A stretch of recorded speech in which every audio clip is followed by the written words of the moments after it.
got a hearing too. So I think we've got a quorum. Louis, you want to take us out or you want me to do it? It's up to you, whatever you want to do. Sure, I can get us started since I'm going to have to run in a little bit, if that's good. So whenever Darlene's ready, we can turn on the live stream. It's live. Are we? Oh, Yep. Great. Yep.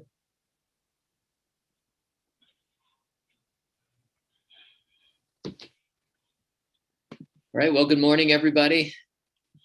Welcome to the Committee on Veterans and Legal Affairs. We're assembled electronically this morning for the purposes of a few public hearings this morning, as well as a work session, I believe. But before we get started with our work, we'll begin with committee introductions, and we'll start with Chairman Chiazzo.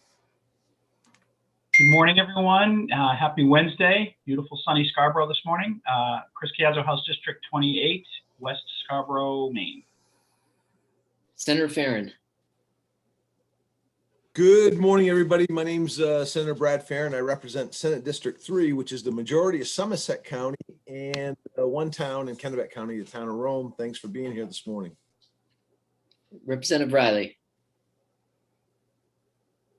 Hi, Representative Riley. I represent House District 34, which is part of Westbrook. Representative McCrate. Good morning. I'm Jay McCrate, representing Harpswell, West Bath, and Northeast Brunswick in the House. Okay, Representative Dolph.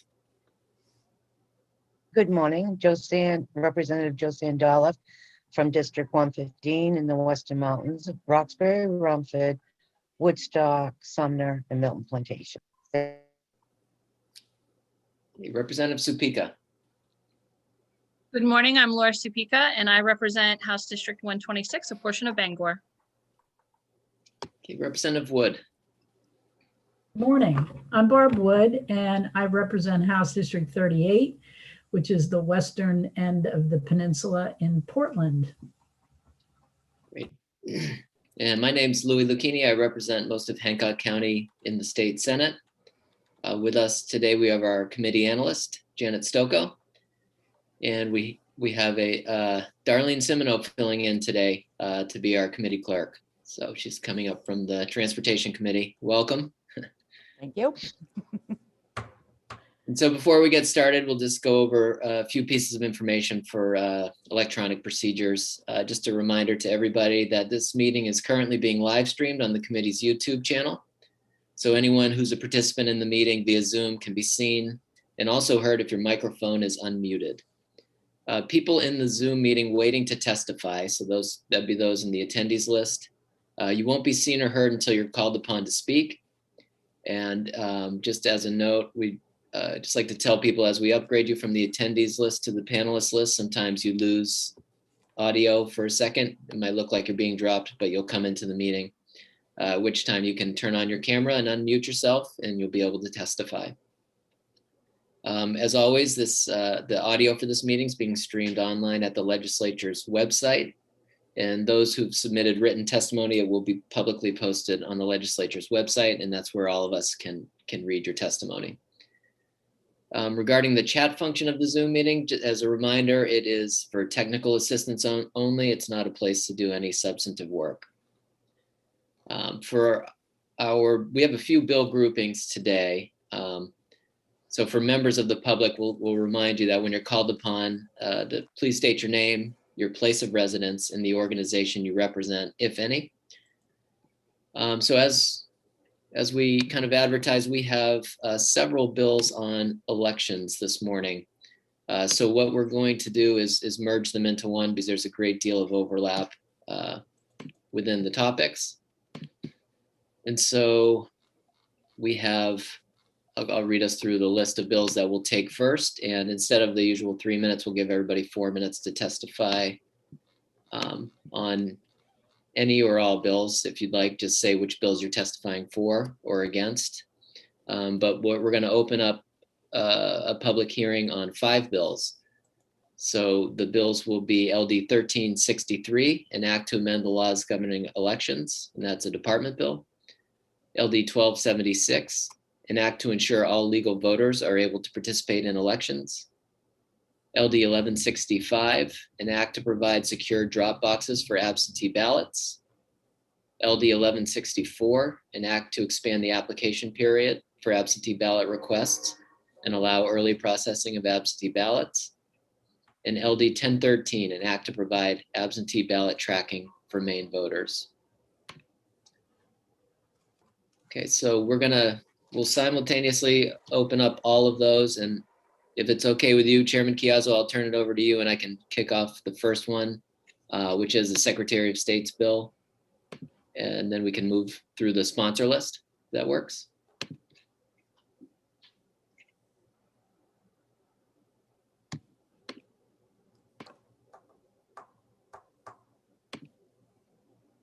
Helps if I unmute.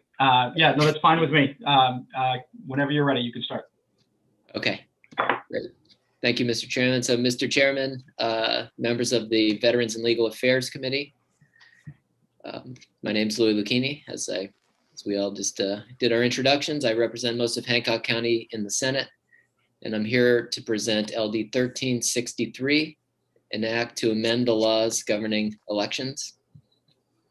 As stated before and on the bill's jacket, this is a department bill from the Secretary of State's office. And so the Secretary of State will be able to elaborate on all the provisions. Usually they give a big department bill every year, but it does a number of things which I can quickly go over, and the Secretary of State's office can elaborate. It makes some technical clarifications around the definition of ranked choice voting. It provides that a voter with an alternative registration signature statement on file with the municipal registrar may authorize any other Maine registered voter to sign a citizens initiative or people's veto petition for the voter. It replaces the requirement of scanning documentation because that may not be necessary with electronic processes. It changes the requirements for a political party to retain its qualification. This is a similar provision to a bill we heard from Representative Fecto, I think last week or two. But this does so by allowing a party to retain its qualification if its candidate received at least 5% of the total vote in the preceding governor's or presidential election. Changes the date by which a qualified party must notify the Secretary of State if there's a contest for the presidential primary, something that we just enacted last session. And it does a number of things around or regulations around ballot drop boxes, curing defects in absentee ballots, and yeah, a whole bunch more around the absentee balloting process, which I think all the bills grouped today will cover, and Secretary Bellows or Deputy Secretary Flynn, whoever's here, can speak in far greater detail than I can to why the department introduced it. So with that, I'll conclude, Mr. Chairman, and take questions if you have any. Thank you, Chairman Lucchini. Any questions from the committee for the chairman? Seeing none, thank you. Before we move on to the other bill sponsors, maybe we should bring Julie and Director Flynn in now to let her follow up on that explanation if she likes. So I'll bring Director Flynn, Deputy Director Flynn in.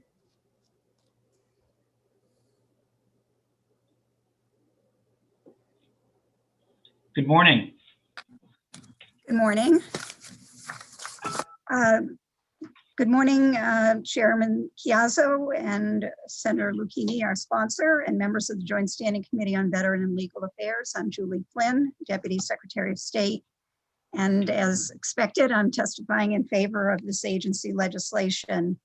I have written testimony that won't be completely done until after I finish the hearing, and I'll make sure to get that to you.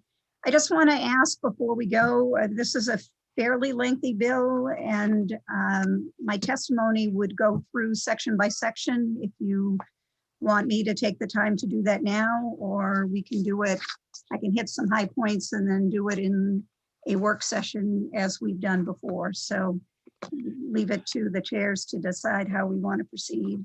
Yeah, I think you can hit the high points if you don't mind, and then we'll have the written testimony as well, and we'll just be prepared at work session for follow-up questions if we need to. Okay, great. Thank you. So I have divided the testimony into some things that I think are more routine and technical. Either it's clarifying something that's already in the law, and then the more substantive provisions. So I think Section 2 of the bill, I want to point out because it implements what the voters passed at the 2019 referendum election, which is to allow a method of alternative signatures by people with physical disabilities to be able to sign initiative and people's veto petitions. And so the language we've put in Section 2 of the bill would be that legislative authorization for how they would sign. And it's similar to what already is in statute for candidates to sign, people with disabilities to sign candidate petitions and clean election forms. We are in Section 4 amending the qualification provisions for a party who has qualified to retain their status. And we're adding back a section that was in the law previously to allow them to retain the status if the party's candidate for governor or president receives at least 5% of the votes cast for that candidate in the last preceding gubernatorial or presidential election. And additionally, we're making a small change to the current provision or alternate method of retaining their qualification, which is to have, currently it requires them to have 10,000 people enrolled in their party and voting in an election. And this drops the requirement for voting in the election and proposes that they just have 10,000 registrants by election day. And this is important because the towns are allowed 9 business weeks after the election or until mid to late January to do their voter history. So we wouldn't know until that late a period of time whether there were enough people enrolled in the party that actually voted. So this does simplify it, but keeps at least a threshold for registration.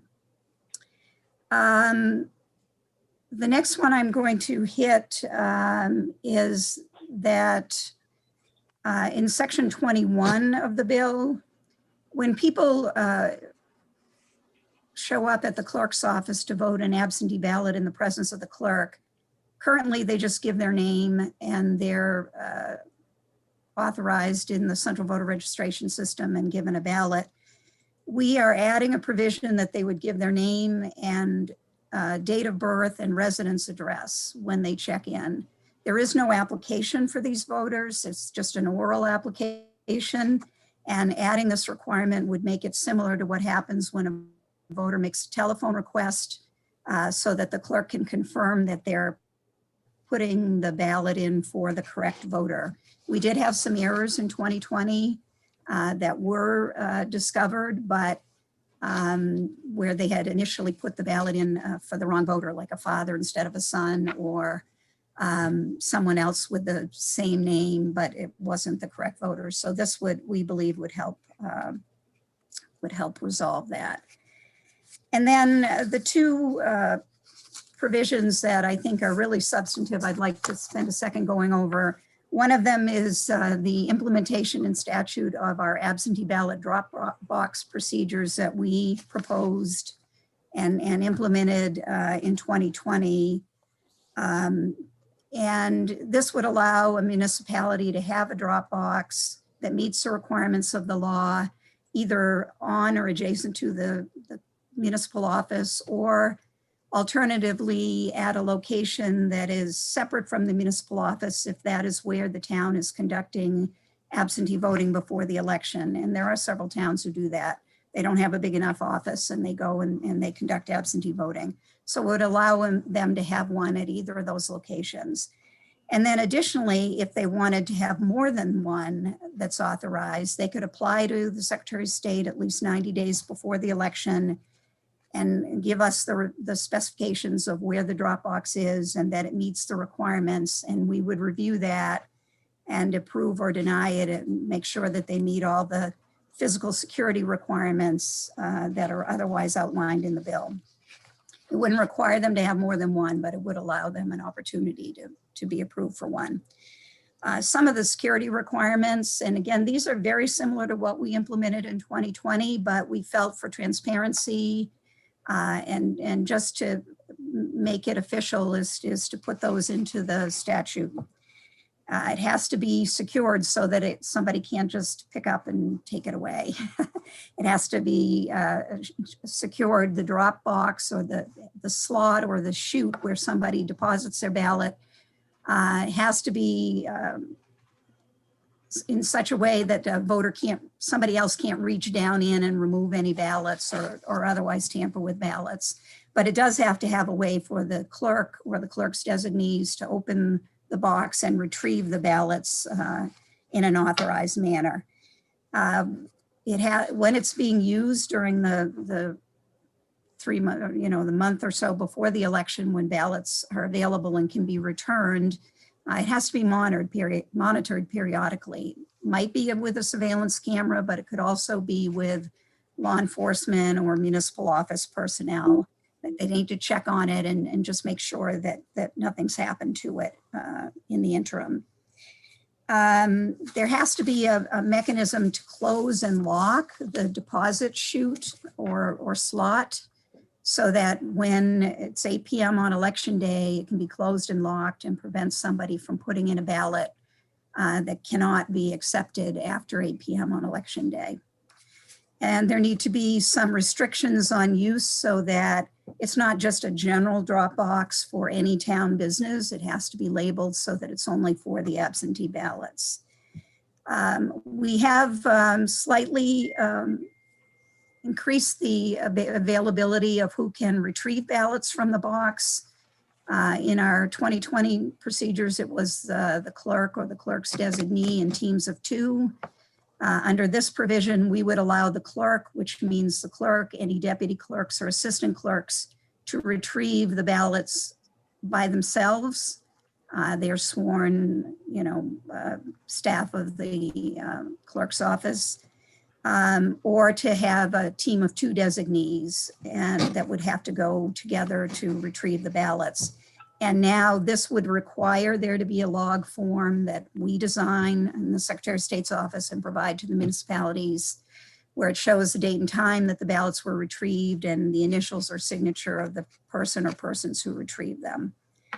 And again, the box would have to be closed and locked at 8 p.m. on election night.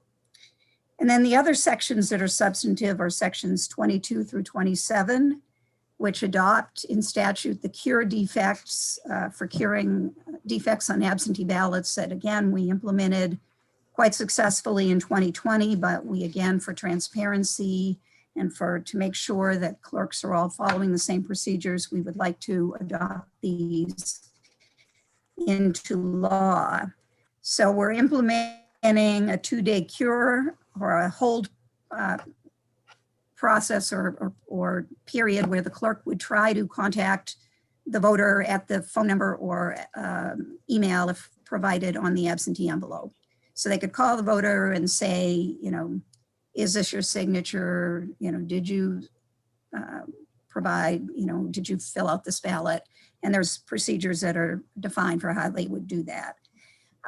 If it is cured in the 2-day period, then the clerk's going to enter that into the CVR as being a ballot that's accepted or possibly accepted and challenged if certain situations occur. And after the 2-day hold period, if it isn't cured, they would make a note on the envelope. They wouldn't hold it any longer. They would enter it in CVR as rejected, but now that's going to go in the absentee ballot tracking process that we use. And then the voter might see it at that point. Maybe they didn't get the email or they didn't notice the email, and now they see on the tracking system their ballot was rejected. That would allow them to still come back and follow the cure procedures up till 8 p.m. on election day.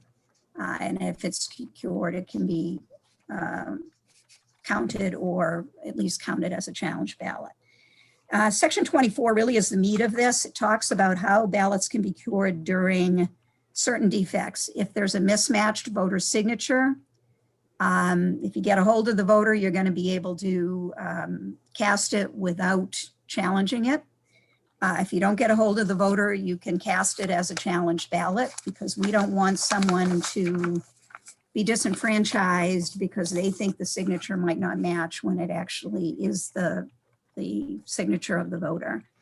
If there's a missing signature, if you can get a hold of the voter, they can at least authorize you to cast it as a challenge ballot, or they can come in, sign the envelope, put it in a new envelope and sign it. Or if they don't want to do that, you can send them a new ballot, and hopefully that will get back before Election Day and will be able to be cast. And then if there's a missing signature for the aide or the witnesses, if the ballot was assisted or delivered by a third person and there need to be witnesses, then again, can be cured by a phone call, at least to the point of authorizing a challenge ballot, or the witnesses or aide could come in and sign the envelope, or the voter could choose to have a new ballot sent to them if there's plenty of time before the election. And then again, we've specified all the procedures for how to designate that a duplicate ballot was issued. And if a ballot can't be accepted, how it's designated on the envelope that it was rejected and how it would be entered into the CBR. So there's a lot of material there. And I think if we get the testimony to you in writing and you look at it before the work session, I'll be prepared to go through any sections that need a little more amplification, or answer any questions you may have now. Perfect. Thank you, Director Flynn. Any questions from the committee? I just had a quick one. You mentioned the ballot boxes. Yes. Is there any stipulation of how frequently they need to be emptied, or is it just at the discretion of the clerk? There is a requirement that it be emptied at least once on the days when the clerk's office is open, and more often as necessary, depending on the volume. So I think, and this will be something the clerks will have to determine, but the last thing we want is for the ballot box to be stuffed so full that somebody could just easily reach in because the envelopes are sticking out of the slot. Right. But we have such a size difference. We do have some smaller communities that got ballot drop boxes and are using them. And so we don't want to be overly prescriptive, but we want to have the security of the box be paramount. Okay, perfect. Thank you. Senator Farron. Hey, thank you, Mr. Chair. Julie, thanks for being here. As you know, and I'm sure you're probably providing some testimony on some of the other bills as well. But the chair just mentioned about drop boxes. Have you had a chance to look at these other bills? Is there overlap between some of these other bills that we're seeing and what the department bill is? And are you going to help us navigate that a little bit this morning as we see some of the testimony on that stuff? I think Secretary Bellows is going to be taking the role on testifying on the other bills. I believe there is some overlap on the ballot drop boxes. One bill only authorizes us to provide them.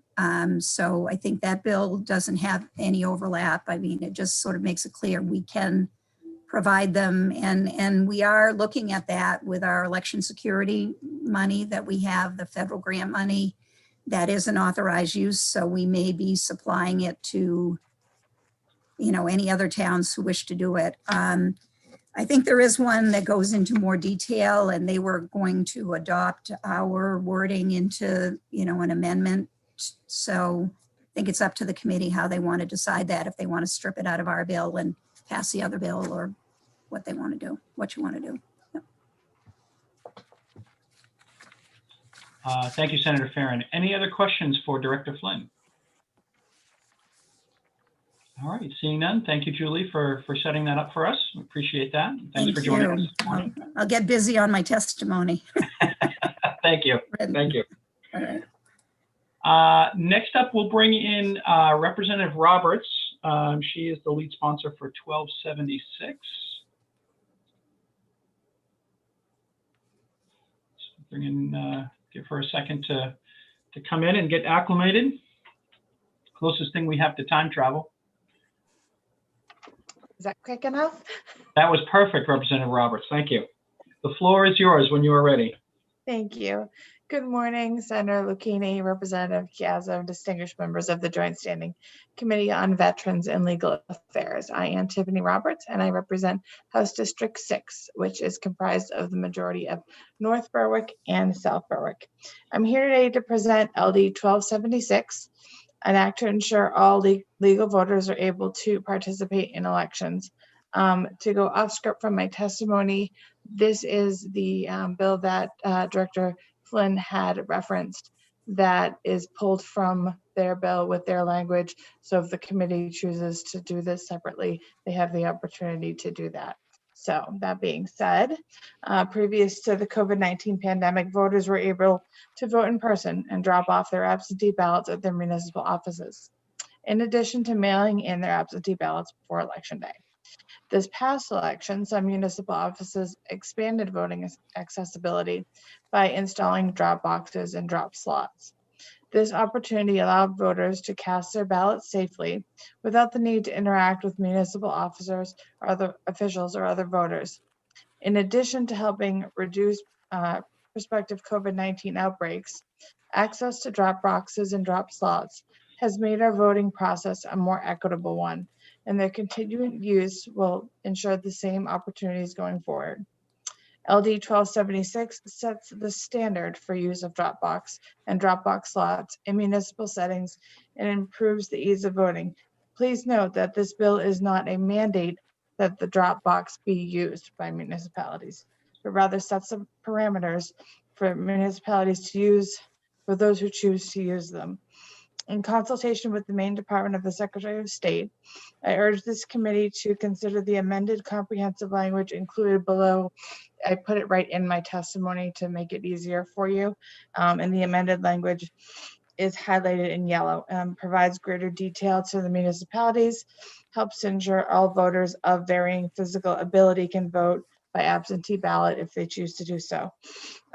I want to thank the committee very much for your time. I'll make it short and sweet. I know you have a lot to hear, but I'm happy to answer any questions if the committee has any. Thank you, Representative Roberts. Any questions from the committee? All right, seeing none, thank you for introducing the bill this morning. We appreciate that. Thank you. Always good to see you. You as well. Next, we'll bring in Representative Bailey. Bring him in as a panelist. He is the proud sponsor of 3 of these bills, 1013, 1164, and 1165. So apologies, Representative Bailey. You've got the lion's share of the testimony here this morning, but you have as much time as you need. So you can begin when you like, sir. Thank you very much. I appreciate it. I'll be relatively brief. I figured on this one I would divide my bills into 3 separate bills. We try it this way instead of putting everything in one. We'll see how it goes. Thank you, Senator Lucchini, Representative Chiazzo, and distinguished members of the Veterans and Legal Affairs Committee. I appreciate the opportunity to present LDs 1013, 1164, and 1165 for your consideration. I owe you guys a lot of candy. These 3 bills seek to codify several of the successfully implemented and voter praise changes that were made to Maine's elections in 2020. An act to provide absentee ballot tracking for Maine voters, LD 1013. Maine's former Secretary of State, Matt Dunlap, instituted online ballot tracking for absentee voters during the 2020 elections, as you know, and his office did so smoothly and successfully. While Secretary Bellows has indicated that she intends to continue this practice, there's no requirement in statute for the Secretary of State to provide this reporting and transparency to ensure it continues. To avoid a situation where a future Secretary of State might discontinue this practice at their discretion, causing great confusion and concern among voters who have come to rely on it, LD 1013 seeks to codify this practice and require that it be provided on an ongoing basis to voters. My sincere thanks to Representative Corey, McCray, Riley, Subisa, Senators Farron, and Lucchini for co-sponsoring this bill. LD 1164, an act to expand the application period for absentee ballot request and allow early processing of absentee ballots. As you know, LD 102 was passed by the legislature and signed into law by Governor Mills in March.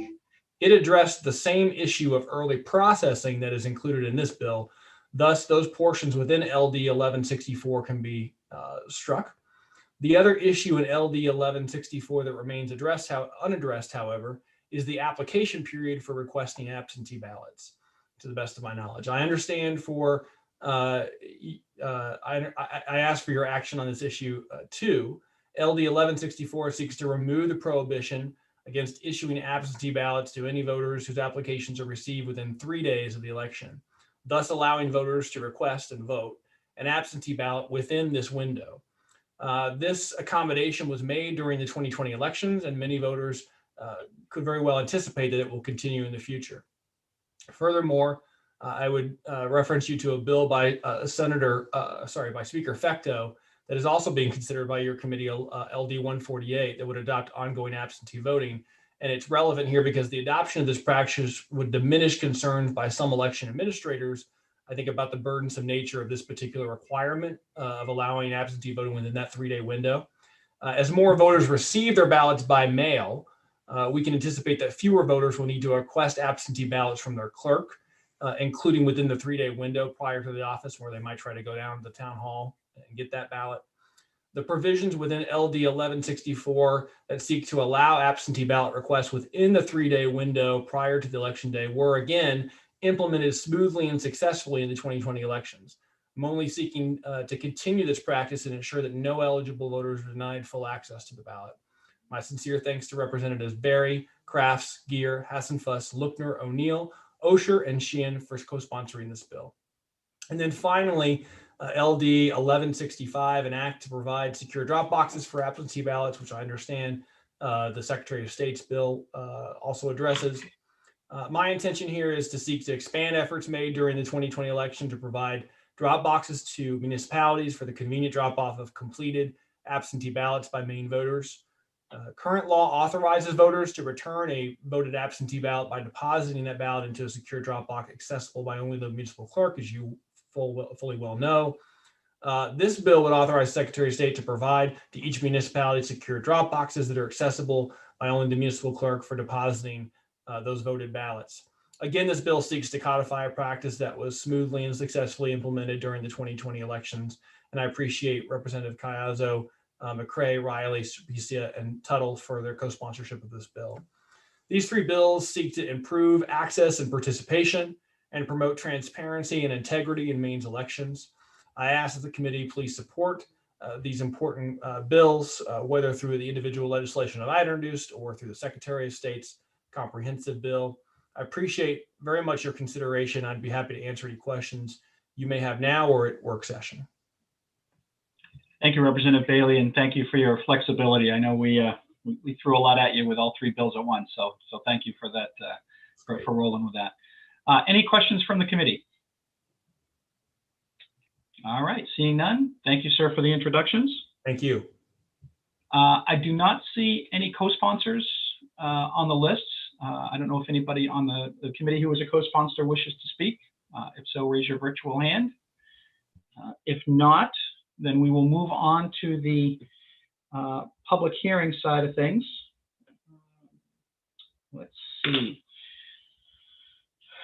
So they're kind of jumbled up because some are in favor of one bill or another, but then neither or. So I'll just go in the order that they're printed on the list here. So we'll bring in Patty Du Bois first from the Maine Town and Clerks Association, and she'll be followed by Secretary Bellows.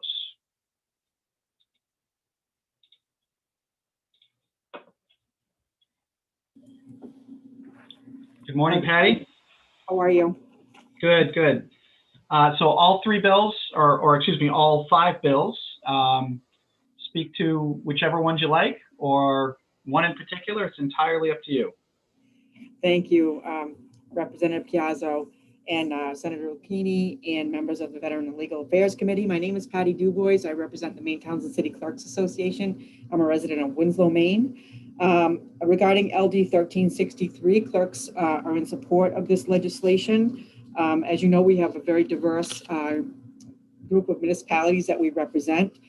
We try to reflect the views of everyone. Regarding drop boxes, some flexibility on election day would be helpful, not requiring clerks to add staffing to monitor or retrieve ballots at a location other than the polls on election day. Perhaps there could be language to allow for signage on drop boxes directing voters as to where to drop ballots on election day for those smaller communities that can't be in multiple locations.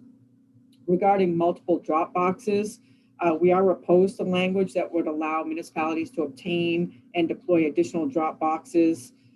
This language appears somewhat benign in that it's not a mandate, but many municipal clerks could be politically pressured to install drop boxes in certain wards or districts or neighborhoods or on college campuses.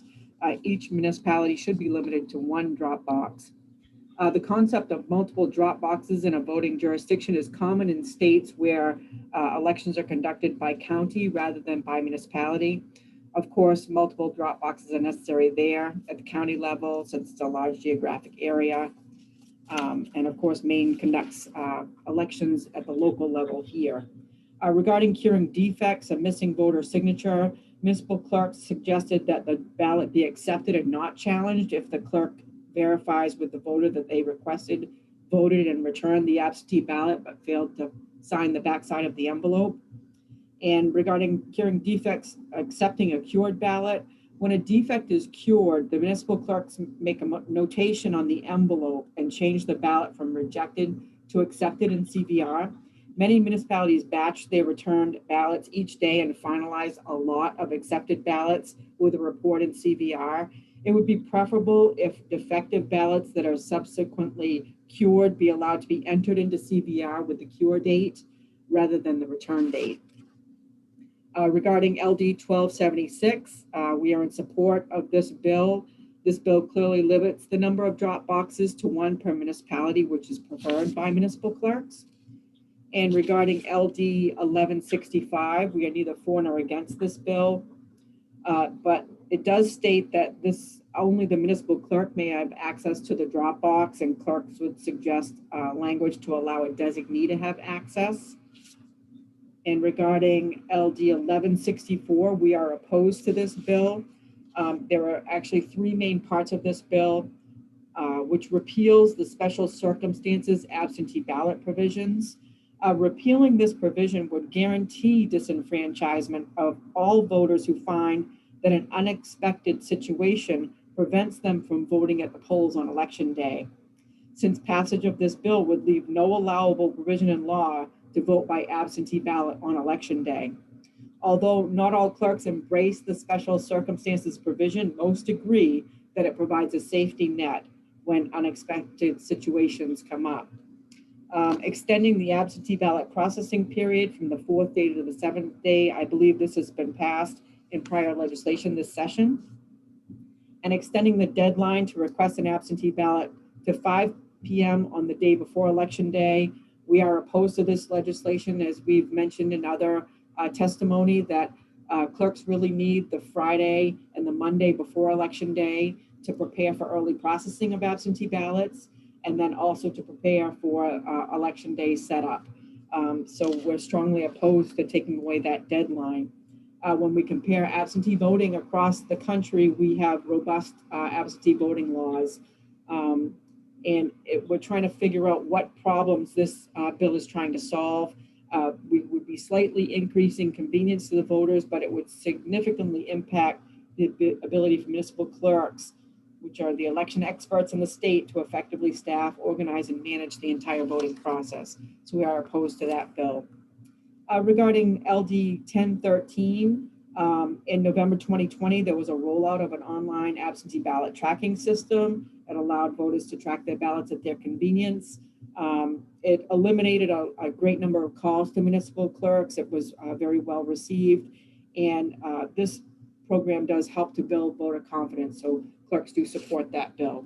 So I hope I I didn't see your phone come up, so I guess I met the timeline requirement. So I'm happy to answer any questions. You were a little over, but we asked you to do a lot in a little bit of time, so I appreciate that. Any questions for Mr. Boyce from the committee? Seeing none, thank you very much for that very concise testimony. We appreciate that. Thank you. Have a great day, everyone. You too. Next up, we have Secretary of State, Shanna Bellows. Good morning, Madam Secretary. Good morning. Thank you, Representative Chiazzo, distinguished members of the Veteran and Legal Affairs Committee. I am Secretary of State Shanna Bellows, and I am providing testimony today in favor of LD 1013, LD 1165, and LD 1276, as well as neither for nor against LD 1164. No matter where we come from or who we are, all of us are here today because we believe that for democracy to work, it must include all of us. Everyone should have the freedom to vote equally, to ensure that our elections truly reflect the will of the people. That's what these bills are about. Maine can be very proud of the integrity, security, and fairness of our elections in 2020. In 2020, we ranked 3rd in the country in voter participation, with more than 75% of our eligible voters casting a ballot in the presidential election. About 62% of Mainers cast an absentee ballot either in person, via the mail, or utilizing absentee ballot drop boxes. That's why this legislation is so important. Maine is unique, as you have heard, in that our elections are administered at the municipal level rather than the county level. And we're so incredibly lucky to have experienced and talented staff at the state level like Deputy Secretary Julie Flynn and the municipal clerks in more than 500 municipalities who administer our elections. They stepped up during the pandemic and they delivered. LD 1165 and LD 1276, like our agency bill, would codify an incredibly important reform seen in 2020, that of the absentee ballot drop boxes. Keep in mind, the ballot boxes are intended to provide a secure, no-touch method of returning a ballot, whether during or after business hours, up through and including 8 p.m. on election day. We would not be supportive of the towns locking their boxes down before 8 p.m. on election day. We can understand the desire of some municipalities to have only one drop box. We also recognize that in some larger municipalities, especially those with college campuses, more than one drop box might be necessary. LD 1013 would make permanent the innovation of online ballot tracking so that the voter can monitor the status of their ballot once submitted through the mail, whether that's or to a drop box, or we think that's very important in voter confidence and should be preserved as a permanent reform. We're happy to work with the committee to strengthen Maine's voting rights. We should be really proud that these proposals seek to expand voter participation and strengthen our election laws to protect the freedom to vote for all Mainers. Thank you. Thank you, Secretary Bellows. Any questions for the Secretary while we have her here? All right, seeing none, thank you very much for your time this morning and your flexibility with us as we combine a bunch of bills together. Thank you. Next on the list, we have Will Hayward from the League of Women Voters. We'll bring Will in.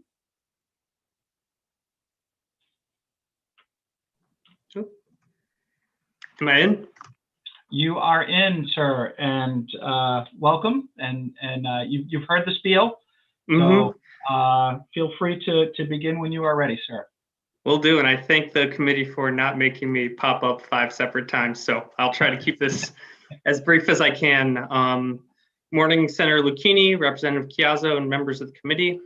My name is Will Hayward. I'm here today as the Advocacy Program Coordinator for the League of Women Voters of Maine. I'll try to speak briefly as to the League's stances on these bills in the order that they've been presented. And I'll also mention we've submitted separate written testimony on nearly all of these bills separately for the committee to review. First off, we support LD 1363. I'll focus briefly on the 2 parts of LD 1363, which Julie Flynn went into detail on as well. The first is drop boxes. First, Section 13 of the bill addresses drop boxes as a way to enhance options for voter to deliver their ballot. Current law refers to the municipality's option of having a drop box, but does not provide much guidance and also seems to limit each municipality to one drop box. Section 13 of the bill specifies many protective measures designed to ensure the integrity of the chain of custody of ballots between the time they leave the voters' hands to when they are opened and counted in municipal offices. We welcome these measures, such as the requirement to securely affix the drop box, specification of signage for voters, guidance on how to remove ballots for processing, and the details about the process for locking the drop box upon the close of polls. Maine deployed scores of drop boxes in the 2020 elections, and we received no reports of problems with the process of using drop boxes or with the chain of custody. What we learned this year should be incorporated into law so that future elections go just as smoothly. The main question we received in 2020 was regarding the location of drop boxes. Having a drop box at the municipal office makes sense, but in many towns, having one or more additional drop boxes in another part of town would also enhance convenience for voters. LD 1363 allows for these additional drop boxes, but only with the approval of the Secretary of State. We believe that such approval should be readily granted, provided the municipality adheres to the protections in this provision, and also provided that additional drop boxes are located in a way to benefit as many voters as possible and as equitably as possible. Two other very brief points. First, standardization of design might be valuable for drop boxes over the long term. And also, we think it would be helpful to publicize the locations of all drop boxes, but it must be done in a way to ensure that voters do not use a box outside their own municipality. Now, on the so-called signature cure provisions, we support these provisions as well. They enhance the ability of voters to fix envelope errors that would otherwise cause their ballots to be rejected. They only apply to absentee ballots and to errors on the information written by the voter on the outside of the envelope. We believe that every aspect of the election system should be designed to enhance the right to vote, to ensure the maximum effective participation by registered voters, consistent with the seriousness of voting in our democracy and the obligation to take due care. We also respect that there are limits on the resources of local officials. But considering these factors, one possible technical deficiency should be brought to the attention of the voter, who should be given a reasonable chance to fix the problems before their ballot is rejected and their vote nullified. This cure provision was provided to municipal election officials before the 2020 election, and it was a significant step forward, and we support writing this provision into law. That said, we understand that town clerks and staff already do a tremendous service by going out of their way to fix problems, and we should all appreciate that effort. Now on LD 1276, we are neither for nor against the legislation as drafted. As previously discussed, to be most helpful in the voting process and to help voters provide the confidence and security of that process, drop boxes need to be clearly and consistently labeled, locked and accessible only to municipal clerk or designees. And we are glad that these provisions are in LD 1276.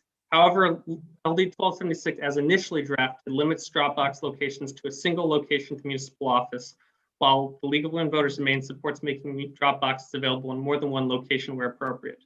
We're glad to see the proposed amendment bears similarity to Dropbox language in LD 1363 that we support. And so for these reasons, the League of Women Voters in Maine is neither for nor against on the bill as drafted, but we would support it as amended. On LD 1013, online absentee ballot tracking is an essential voter service, and we support this legislation. Voters want and need to know when their absentee ballots have been mailed out to them, when their completed ballots have been received and accepted by the town clerk, and whether there are any problems at any stage of the process. Ballot tracking systems reassure voters that their vote really did count. Online ballot tracking should be a part of a much needed modernization of Maine's voter services, with the most important part of this being the passage of LD 1126 to establish online voter registration. And finally, we are neither for nor against on LD 1164, which is very similar to LD 208, which we have previously testified on, eliminating the closed period. As we shared at that time, we support maintaining the closed period for the day prior to the election and on election day to allow clerks to prepare for and conduct their election day duties. We support opening up Friday to absentee balloting, as this would increase access to voting precisely at the time when the largest amount of voters wish to vote and reduce election day lines, as the League observed this past November. This alternative is in a forthcoming bill sponsored by Representative McCrate. These bills all take a serious look at the generally very successful changes made in 2020, and we applaud all the sponsors for bringing these bills forward for the committee's consideration. Thank you for the opportunity to testify on these bills. I'd be happy to answer any questions from the committee. Thank you, Mr. Hayward. Any questions from the committee? All right, seeing none. Thank you for your flexibility this morning. And, thank you. We'll see you on a couple other bills coming up here. Mm-hmm. Take care. All right, well, that concludes the list of pre-registered speakers. If there's anybody in the attendee room who wishes to speak on either 1013, 1164, 1165, 1276, or 1363, please raise your virtual hand and we will promote you in.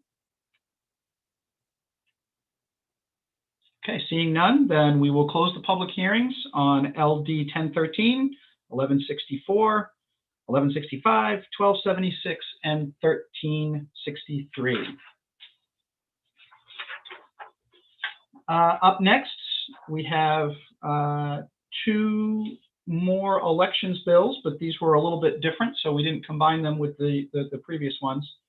We'll open the public hearing for LD 1354, which is, bear with me for a second here. 1354 is a resolve to study the establishment of a system of voting by mail. And for 1354, that is by Senator Miramont, who I do not see in the attendee lists. So perhaps, Darlene, you can reach out and see if you can find Senator Miramont somewhere for us. That would be helpful. Thank you. Okay. And in lieu of that, let me see, 14. We also have LD 1496, which is by Representative Kinney, which is an act to establish a board of canvassers for certifying election results.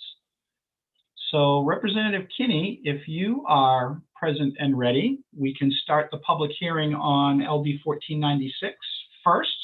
They're both scheduled for 11. So I'm not sure if you can hear me, but if you can, you're welcome to jump on and kick us off.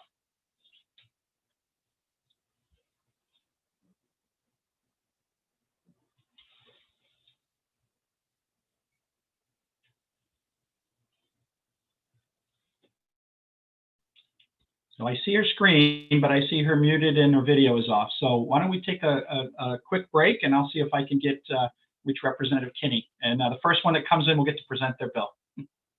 So we'll be in recess for 5 minutes or so.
Senator Marymount, can you hear me? Yes. Yeah, Hi. so they went on a quick break while we were waiting to find you and the next sponsor.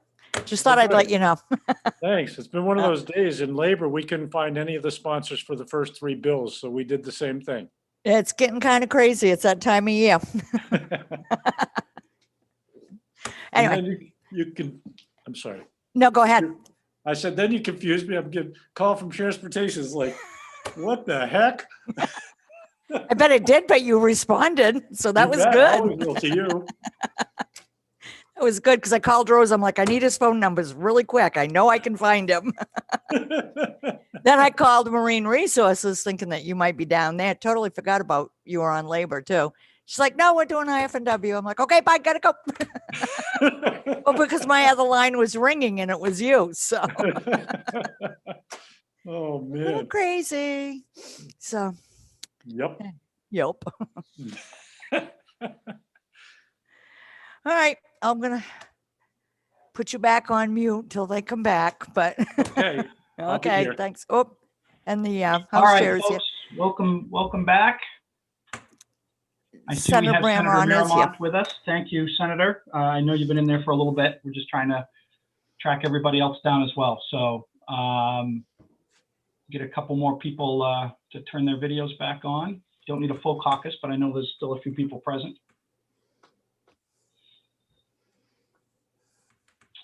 All right, so Senator Marymount, if you want to kick off 1354 when you are ready, sir, the floor is yours. Thank you. And you do hear me? Yeah, we just can't see you. Yeah, I don't have my, I mean, things should be normal, but. in Hold any on, no, case- I know why. Okay. I got to move you to panelist. Are you, I don't see you on mute, Senator. Looks like we just, there he is. There he is. Hey, things are getting back to normal here. Good morning, Senator. Welcome. Good morning. So thank you, Representative Chiazzo, distinguished members of. Senator Marymount, we cannot hear you for some reason. It doesn't look like you're muted, though. I can hear him. Yeah, I can too. I'll get closer and yell. Sorry for everyone who can hear me already. Anyway. Still nothing. Nothing for Representative Chiazzo, but everyone else can hear. I can. Can they hear you, Darlene? Can he hear you? I don't know. Can you guys hear me? Okay. My bad. I had my speaker on mute while I was talking. My apologies. No problem. You can't make mistakes. You're the chair. Yeah, that's what I've heard. All right. Hello, Representative Chiazzo, distinguished members of Veterans and Legal Affairs. I'm Dave Marymount, and I represent Senate District 12, which is Knox County, except for the town of Washington. And the county seat is Rockland, just for reference. And I'm here to present LD 1354, resolved to study the establishment of a system of voting by mail. I did have a bill, but this seemed like one of those that could use some work to combine the systems that are already in place. So I've been studying the system developed in Oregon since its beginning. I met with and talked to several of their legislators about the challenges in establishing vote by mail and what to avoid. Since then, other states such as Washington and Colorado have also added this to the methods available for voters. This has increased voter participation and is more in line with the convenience that many voters enjoyed during the recent presidential election. Because I come at this from a different direction than others, including our Secretary of State, it seemed best to involve her office in developing the rules for Maine. Secretary Bellows has stated her willingness to find the best method for Maine, and this bill gives time for that process with a report back to this committee. The bill also includes a list of issues to be considered during the discussion so as to be thorough and to minimize confusion and objections. And of course, voter participation is just the most important thing I can think of. Other than that, having everyone's vote actually count. But we talked about that already. So thank you for consideration, and I'm glad to answer any questions if I can. Thank you, Senator Marymount, and apologies for the technical issues on the front end.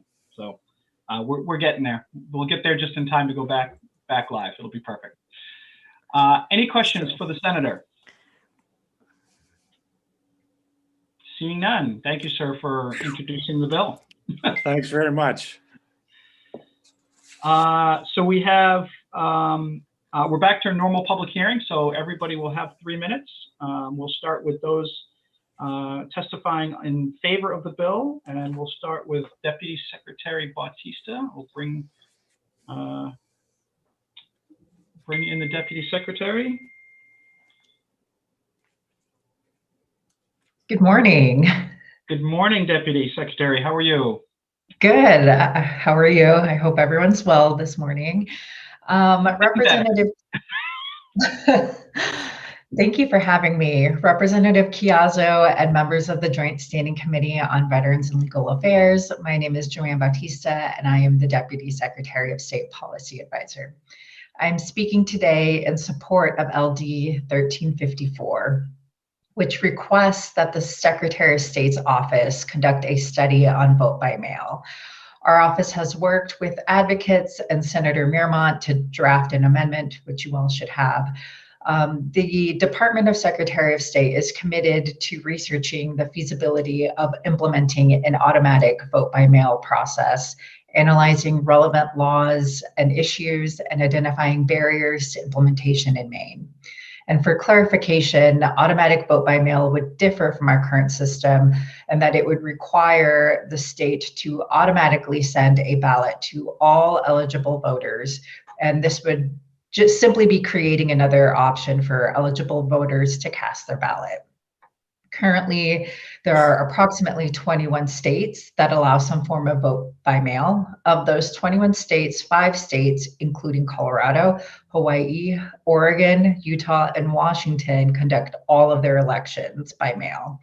And following the 2020 presidential election, Colorado was second in the country for voter participation. As Secretary Bellows mentioned earlier, Maine was third. But as a leader in election processes and policy, we can do better. The study will allow us to analyze and review all aspects of automatic vote by mail so that we can be deliberate and thoughtful about considering implementation in our great state. For the reasons I just stated, we support this bill. I thank you for your time, and I would be happy to answer any questions that the committee may have. Thank you, Madam Deputy Secretary. I didn't see the amendment posted, so is that something that's coming from your office? Yes, and I apologize that you don't have it. I can work with my colleague to make sure that you guys get it as soon as possible. It essentially simplifies what Senator Mearmont initially submitted. Perfect. Thank you. Thank you. Any questions for the Deputy Secretary? Representative Corey. Thank you, Mr. Chair. Thank you for being here. Of the states that allow sort of vote by mail or do vote by mail, those 5 states, Colorado, Utah, Washington, is it Hawaii and California?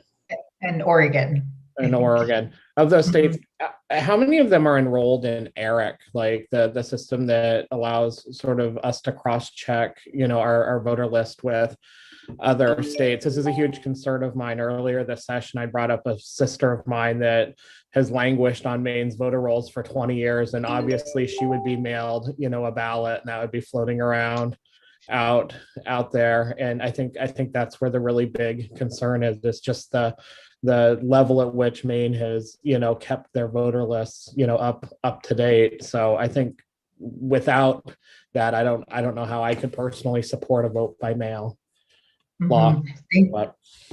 Yeah, thank you for that question. And I don't have that information off the top of my head right now, but the research that would go into the study, that could be included in the research that's done.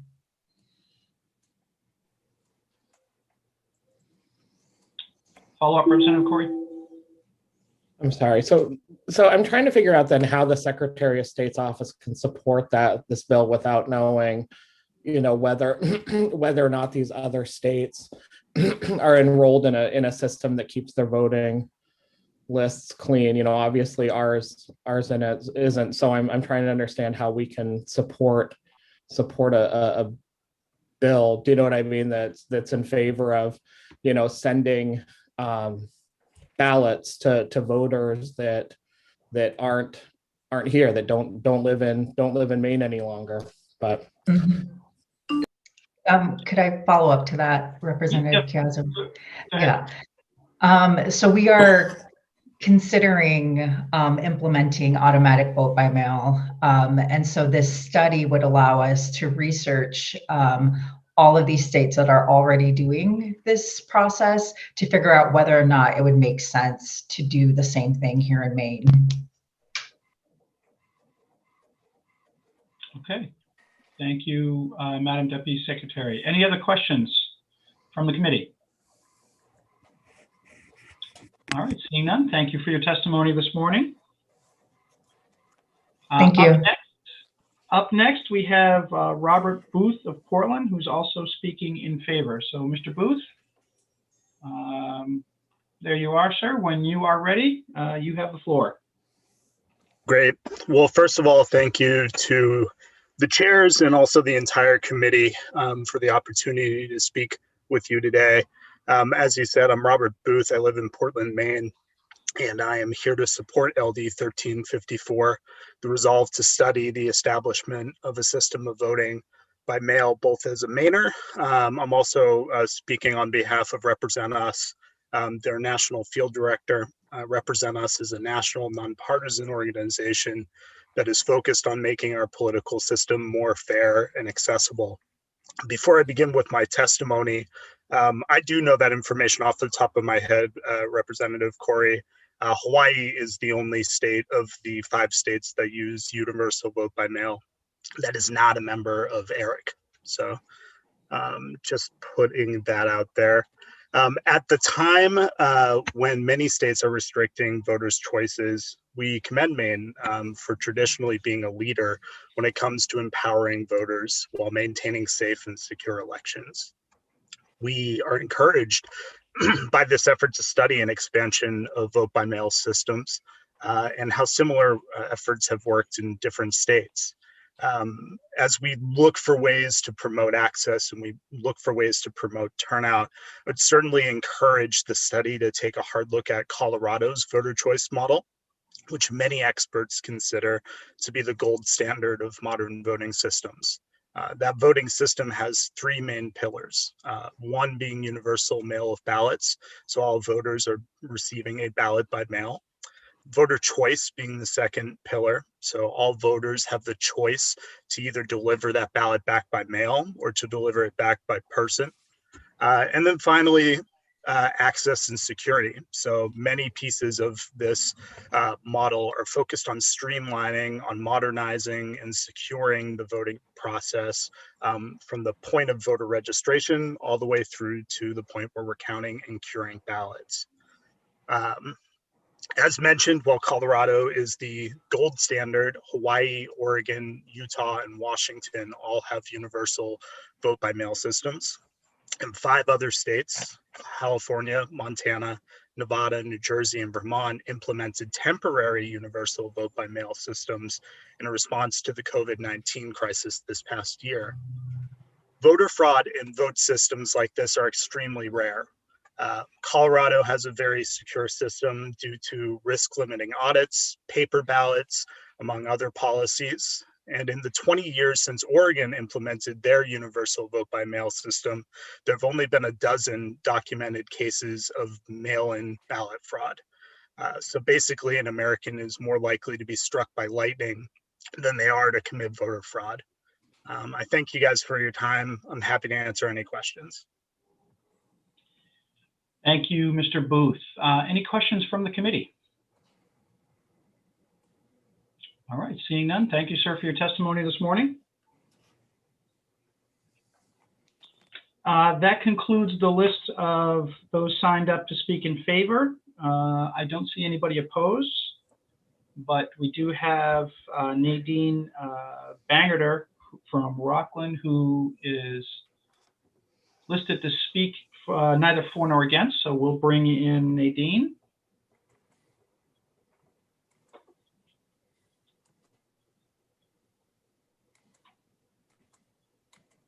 Give her a second to get acclimated here. I think that does it. Yes, we can hear you and see you. So the floor is yours. Right, I'll start thank the you. clock when you're ready. All right. Good morning, Senator Lucchini, Representative Chiazzo, and honorable committee members.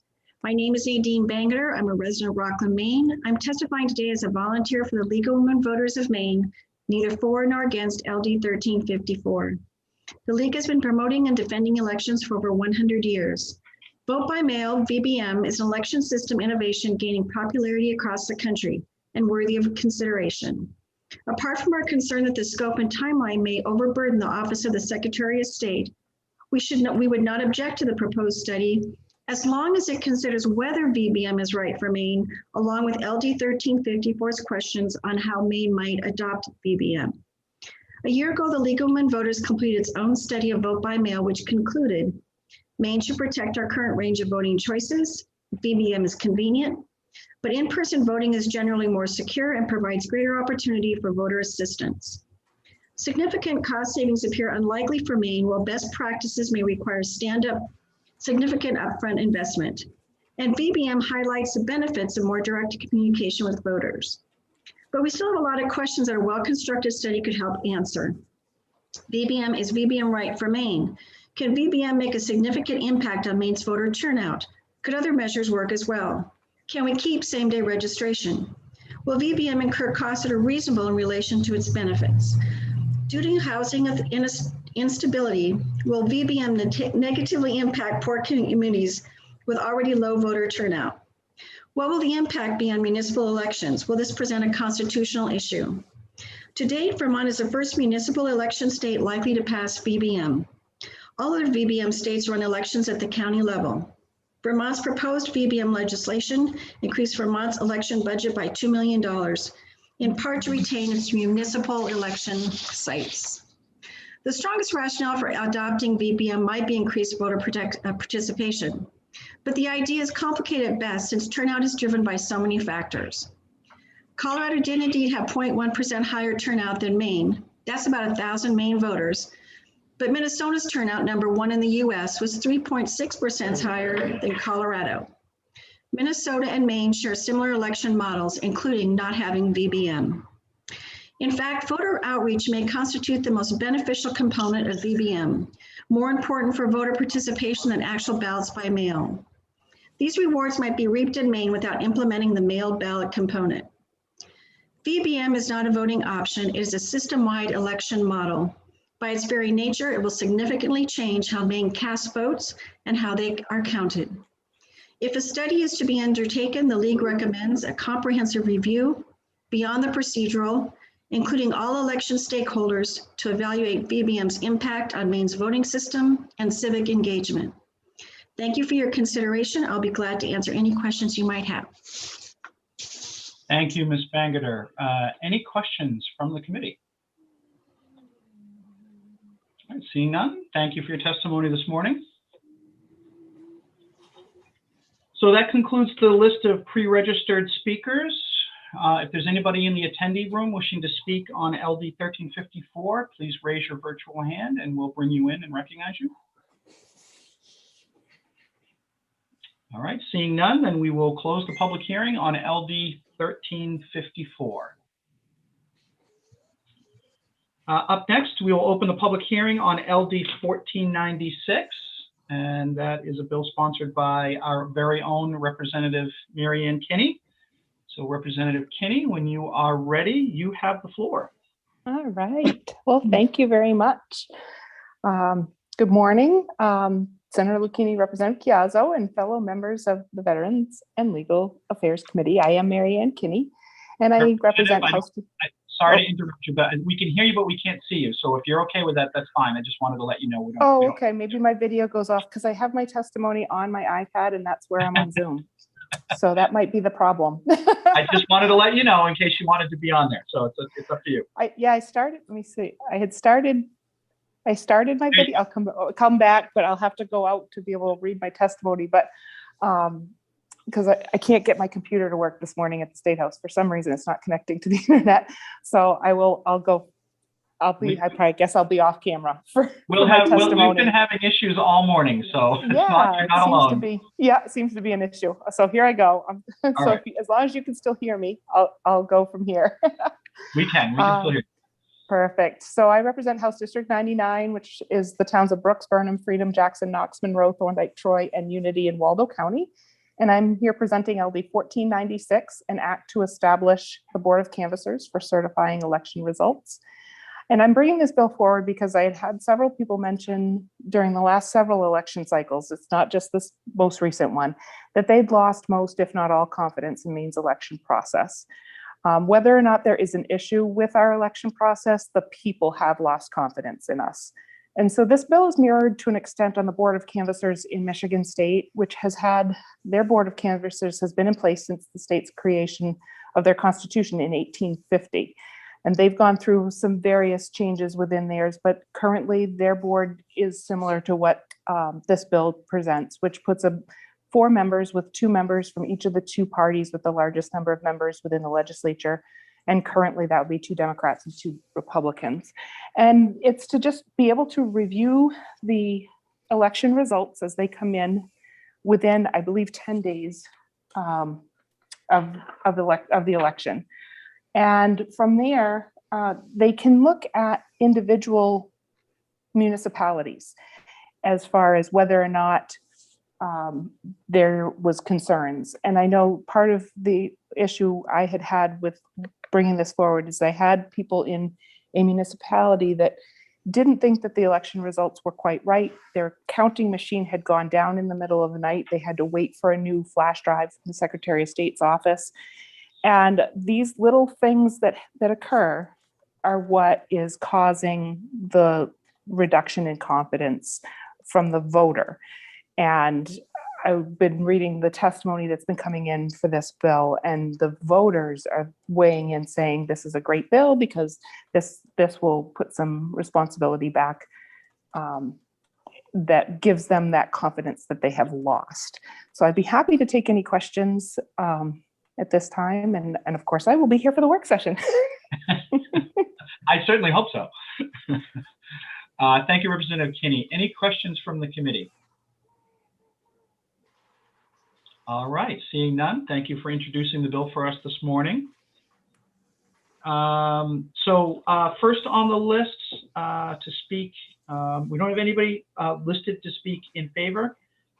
First up, we'll have Secretary of State Bellows, and she will be followed by Will Hayward. Thank you, Representative Chiazzo, Senator Lucchini, members of the Joint Standing Committee on Veterans and Legal Affairs. My name is Shanna Bellows. I am Secretary of State and Chief Elections Officer, speaking today in opposition to LD 1496.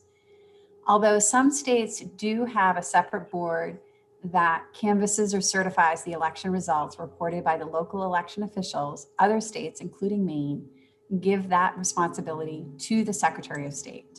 This is a significant, albeit ministerial, duty to receive and aggregate the official returns filed by approximately 500 voting jurisdictions into a statewide tabulation of the vote, to be reported to the governor and posted on the Secretary of State's publicly accessible website.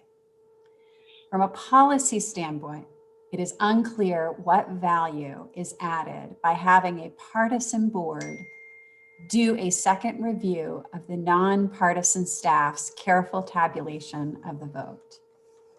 I think no one can question the professionalism and dedication of the nonpartisan staff of the Division of Elections who have served prior Secretaries of State, both Republicans and Democrats, with distinction. From an administrative and logistical perspective, it would be impossible, even with substantial overtime, to compress the current process of creating the tabulation from 20 days to 10 days in order to add the time needed for a second review and certification by a partisan board. Attached to this testimony is a summary of Maine's current process for creating the official tabulation of the votes for all offices and ballot questions at a particular election.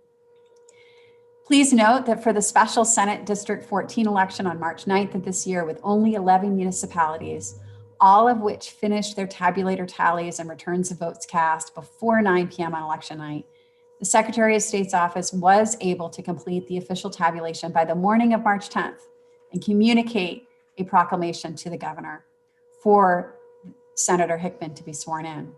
However, for state primary and general elections, the Elections Division usually needs all 20 days to complete the statewide tabulation. Remember that during this same period, while some staff are completing the tabulation, others are conducting the central ranked choice voting count or conducting requested recounts. Likewise, a special election for a statewide office or even congressional district with a significant number of municipalities involved would take most, if not all, of the 20 days allotted by law to complete it. The proofreading process alone could take 3 to 4 days.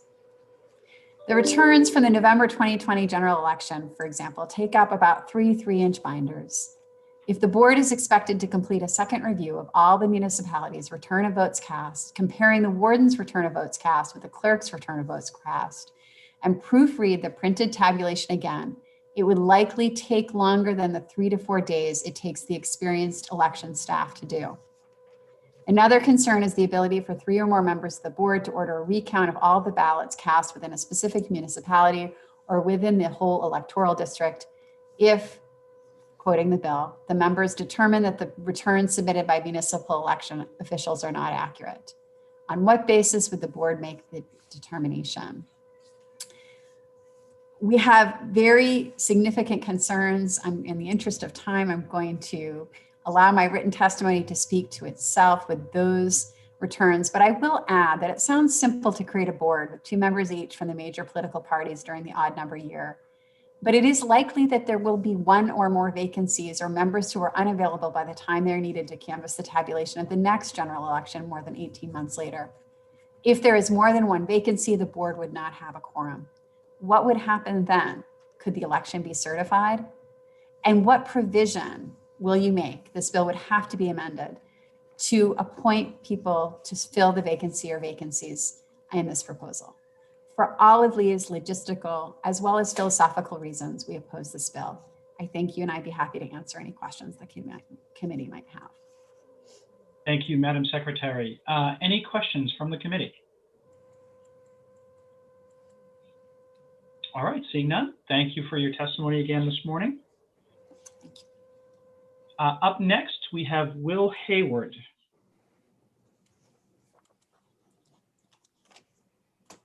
Good morning. Good morning again. Great to see you all again.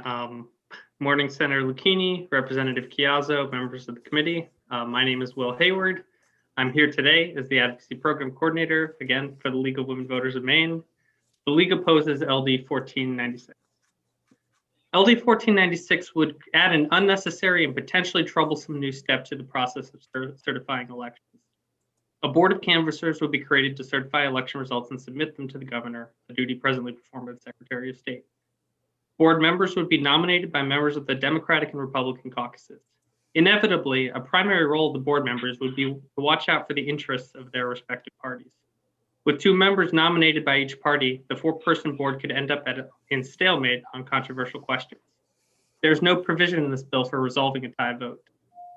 Historically, certification of an election has been a mere formality, barely worthy of mention on the evening news. Yet following the 2020 election, some partisan adherents tried to use the certification process as a means to delay or reverse the outcome. 2 members of the Board of Canvassers in Wayne County, Michigan, blocked certification of the presidential vote despite a clear win by one candidate. They later reversed themselves. Lawsuits and political pressure were deployed to block or delay certification at the state and local level around the country. This failed in the end, but it is possible that certification may continue to be a partisan battleground in future elections. LD 1496 would create a bipartisan body of officials with the power to approve or block the certification of election results tabulated by the Secretary of State. The board would also have the power to order recounts. The current certification process is overseen by nonpartisan civil servants. Election results are submitted and attested to by 500 local town clerks, among the most trusted public officials in the state. The Secretary of State compiles and certifies the vote tabulations and prints them for public review. The interests of the parties of the candidates are already protected by various rights, including the right to have observers at the polls or demand a recount. The league has been closely watching Maine's elections for decades, and we can testify that they are well conducted and fair. A board of canvassers is unnecessary at best. We urge the committee to vote ought not to pass, and I would also encourage the committee to pass the post-elections bill, audit bill, LD 1155, as a measure to increase confidence in elections instead. Thank you for the opportunity to testify. I'd be happy to answer any questions from the committee. Thank you, Mr. Hayward. Any questions at this time from the committee? All right, seeing none, thank you again for your testimony this morning. Thank you. Up next, we have Patty Du Bois from the Maine Clerk Association. She will be speaking neither for nor against. Again, thank you, Representative Chiazzo. Good morning again. Thank you, Senator Lucchini and members of the Veteran and Legal Affairs Committee. As you know, I'm Patty Du Bois. I represent the Maine Towns and City Clerks Association. I live in Winslow. We are neither for nor against LD 1496. Since the establishment of a canvassing board would mostly impact the Secretary of State's office, we didn't feel strongly either way on this bill, but we did note a few things. This bill establishes membership to be based solely on affiliation with one of the major political parties, and we felt that unenrolled members should also be allowed to be members if this were established. Clerks noted that the timing detailed in the bill of reviewing election results 10 days after Election Day would be difficult to meet since returns are still coming into the Secretary of State's office and recounts are still being conducted at that time. Our members felt that the reason for this board to request a recount was not stated and pointed out that inaccurate results from municipalities are already discovered by the Secretary of State's office review. It appears that this board could arbitrarily request a recount if the results are felt to be inaccurate, but fails to state what measure would be used to uncover the inaccuracy. Thank you for the opportunity to speak on this. I'm happy to answer questions. Thank you, Ms. Du Bois. Well under the allotted time. Didn't even need to reach for the phone. Thank you. I'm getting better. Any questions from the committee? All right, seeing none. Thank you again, Ms. Du Bois, for your testimony this morning. Thank you. So that concludes the list of pre-registered speakers for LD 1496. If there's anybody in the attendee room wishing to speak to this bill, please raise your virtual hand and I will recognize you and bring you in. Okay, seeing none, then we will conclude the public hearing for LD 1496. Up next, we will open up the public hearing for LD 1492, which is, let's see, bear with me for a second.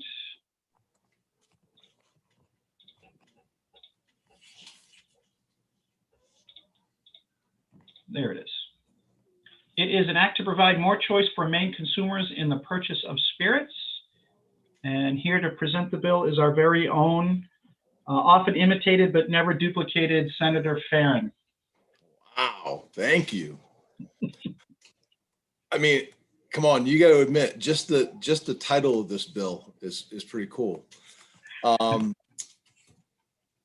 Lucchini, Representative Cazzo, and distinguished colleagues of the Veterans and Legal Affairs Committee, I am Senator Brad Farron, and I am pleased to introduce LD 1492, an act to provide more choice for Maine consumers in the purchase of spirits.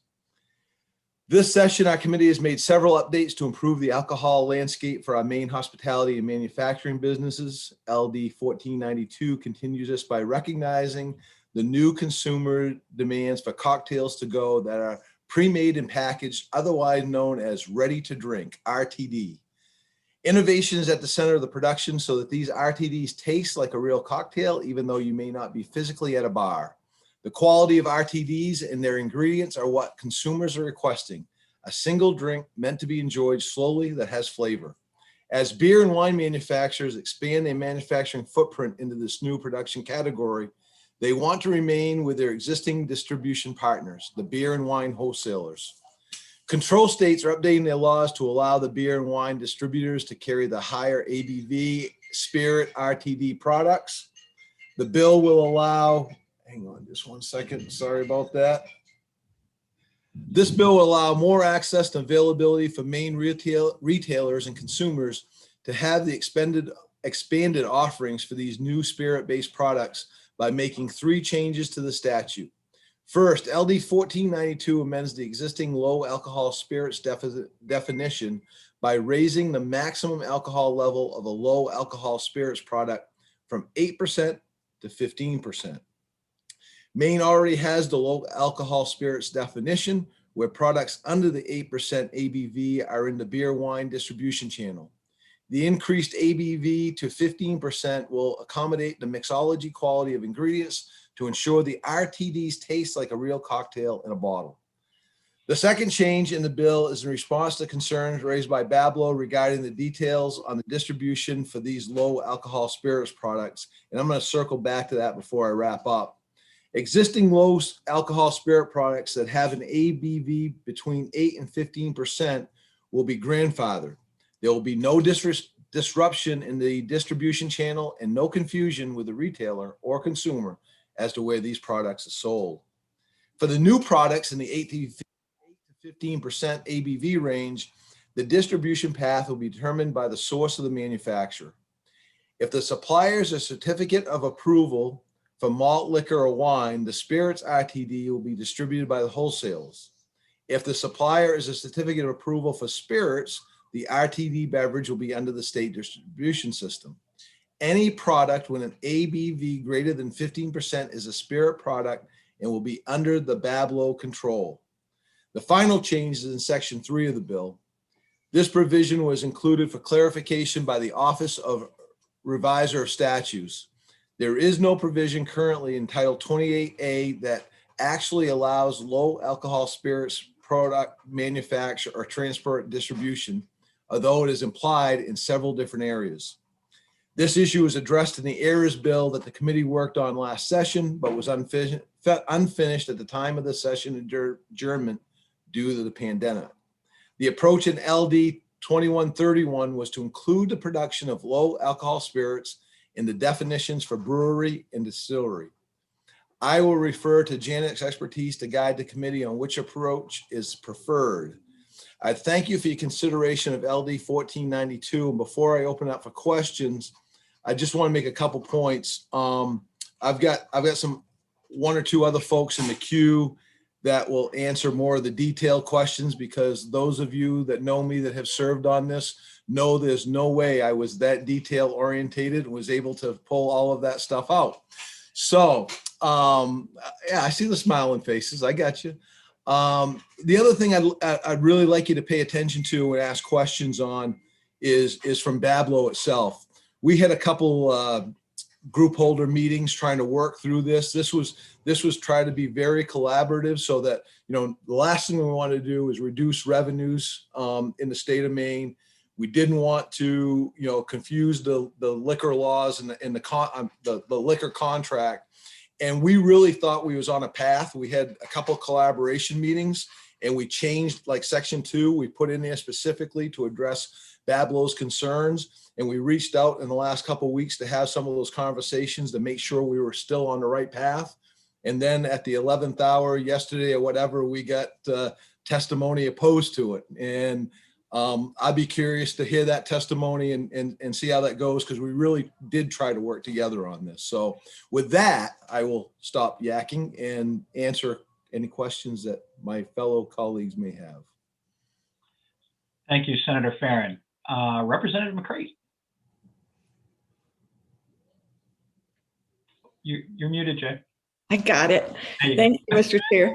Senator Farren, I just had to say that was the coolest bill number. You like that? Yeah. 1492? Yeah, I would have, you know, how'd you do that? Anyway, I'll listen carefully because this is very complicated. I appreciate your bringing it. Thank you. Thank you. I missed the opportunity to co-sign that by not paying attention to my emails, because then, you know, you could have had a Christopher on it, which would have been, you know, poetic justice, I'm sure. Any other questions for Senator Farren? All right, seeing none, thank you, Senator, for that introduction. Up first, speaking in favor will be Cheryl Timberlake. We'll bring in Ms. Timberlake. and let her get acclimated for a second.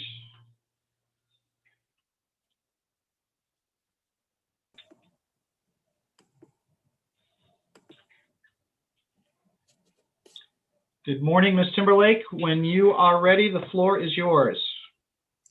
Thank you, Senator Lucchini, Representative Chiazzo, and members of the Veterans and Legal Affairs Committee. I am Cheryl Timberlake, a resident of Mount Vernon and the Executive Vice President for the Maine Beer Wine Distributors Association, here today in support of LD 1492. First of all, let us thank Senator Farron for sponsoring the bill that would expand, as you've heard him testify, the definition of low alcohol spirits and increase access and availability of ready-to-drink products for Maine retailers and Maine consumers. Our members are very excited to have this opportunity, as other states across the country are following a similar fashion, as this is the new way for what consumers are looking for. Maine Beer Wine Distributors asked specifically for this bill to be introduced. Our members have established relationships with beer wine manufacturers, small and large producers, Maine craft brewers, and our local vintners. Many of these produce these low alcohol spirits currently under the 8% ABV threshold. However, with newer innovations, this expanded product category has grown into products that taste much like their predecessors made live and in person at a bar, but with the increased 8% ABV. The distributors very much want to increase these new products into the state, but their suppliers and distributor partners want them to remain in their existing system. As you know from the Committee of Jurisdiction, Maine is a control state. Products at a certain level defined as spirits are under the state system of liquor and lottery.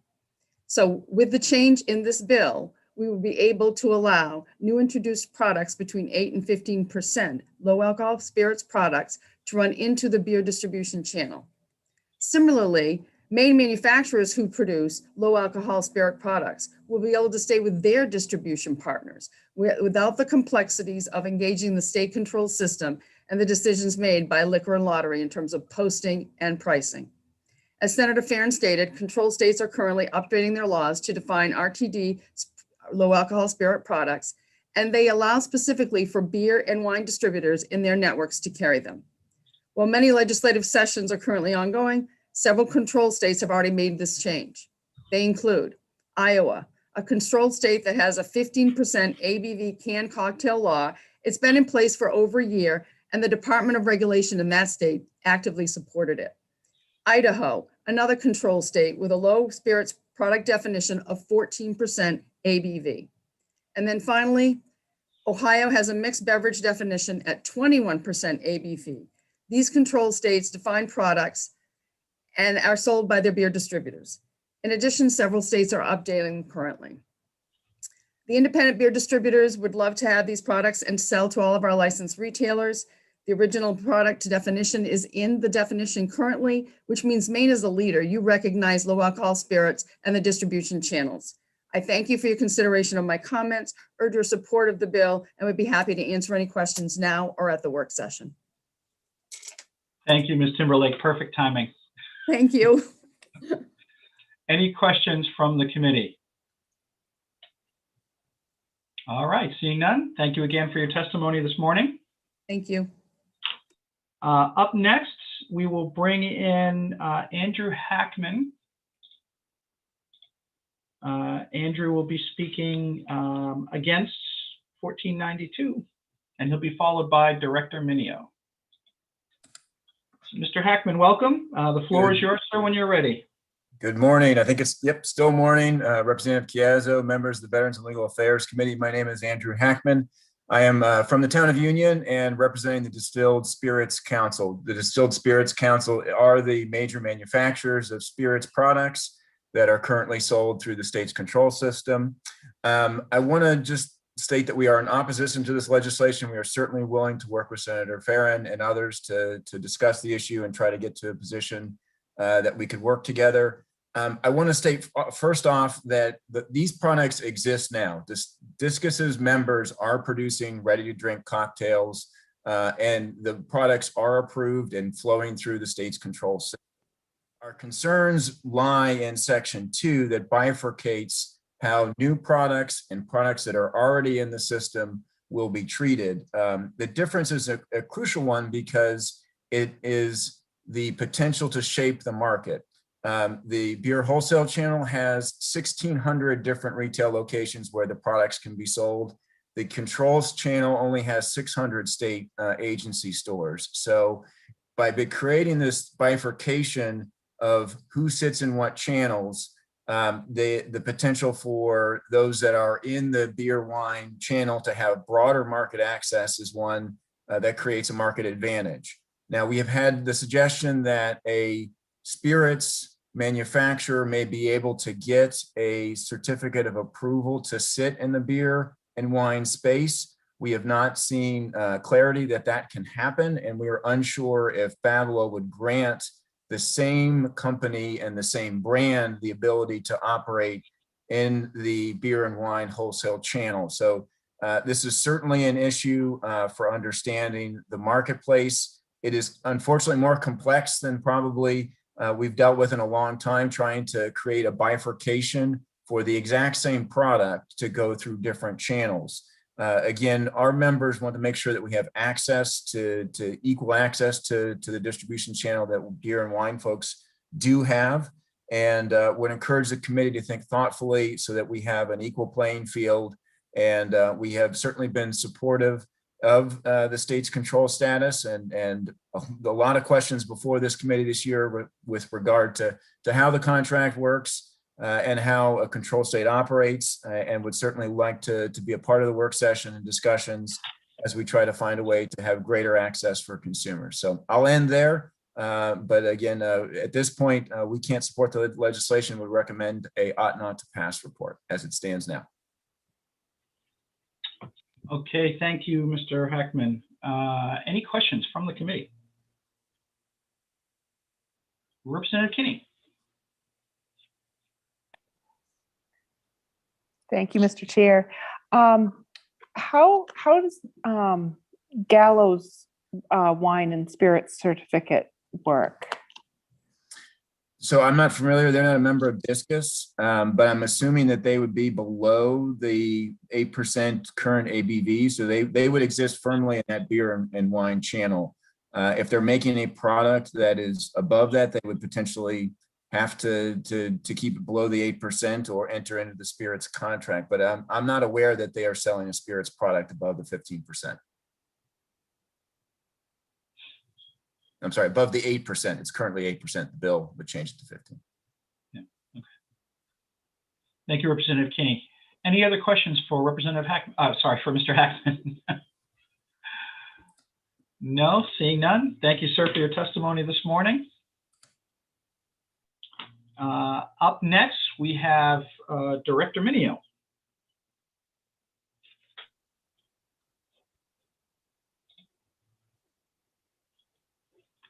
Okay, can you see me? Sir.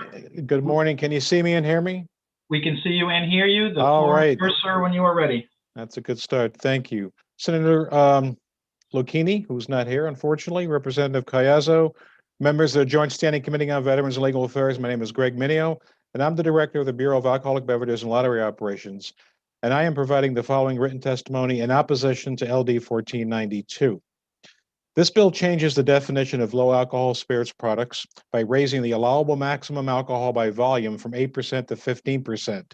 This near doubling will make Maine a significant outlier compared to most other control states' low alcohol spirits thresholds. This measure will also expand consumer access to a higher alcohol product.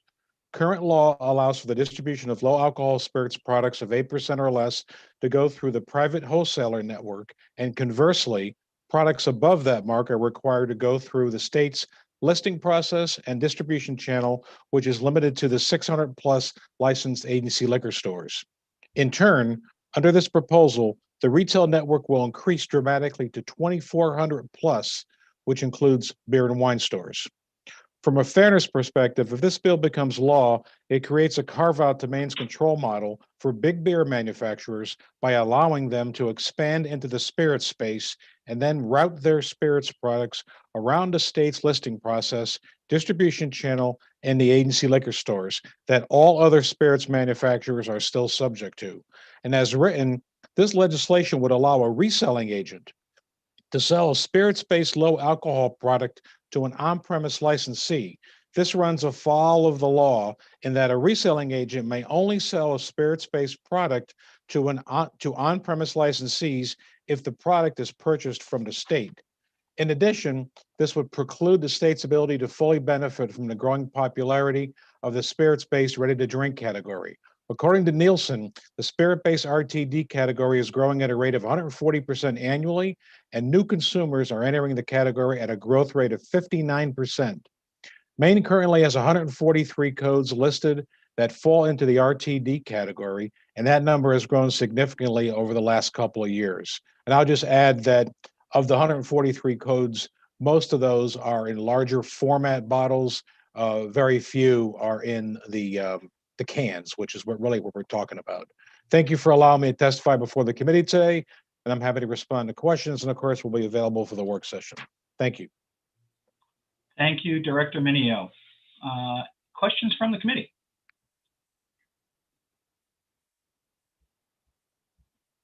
All right, I had a couple.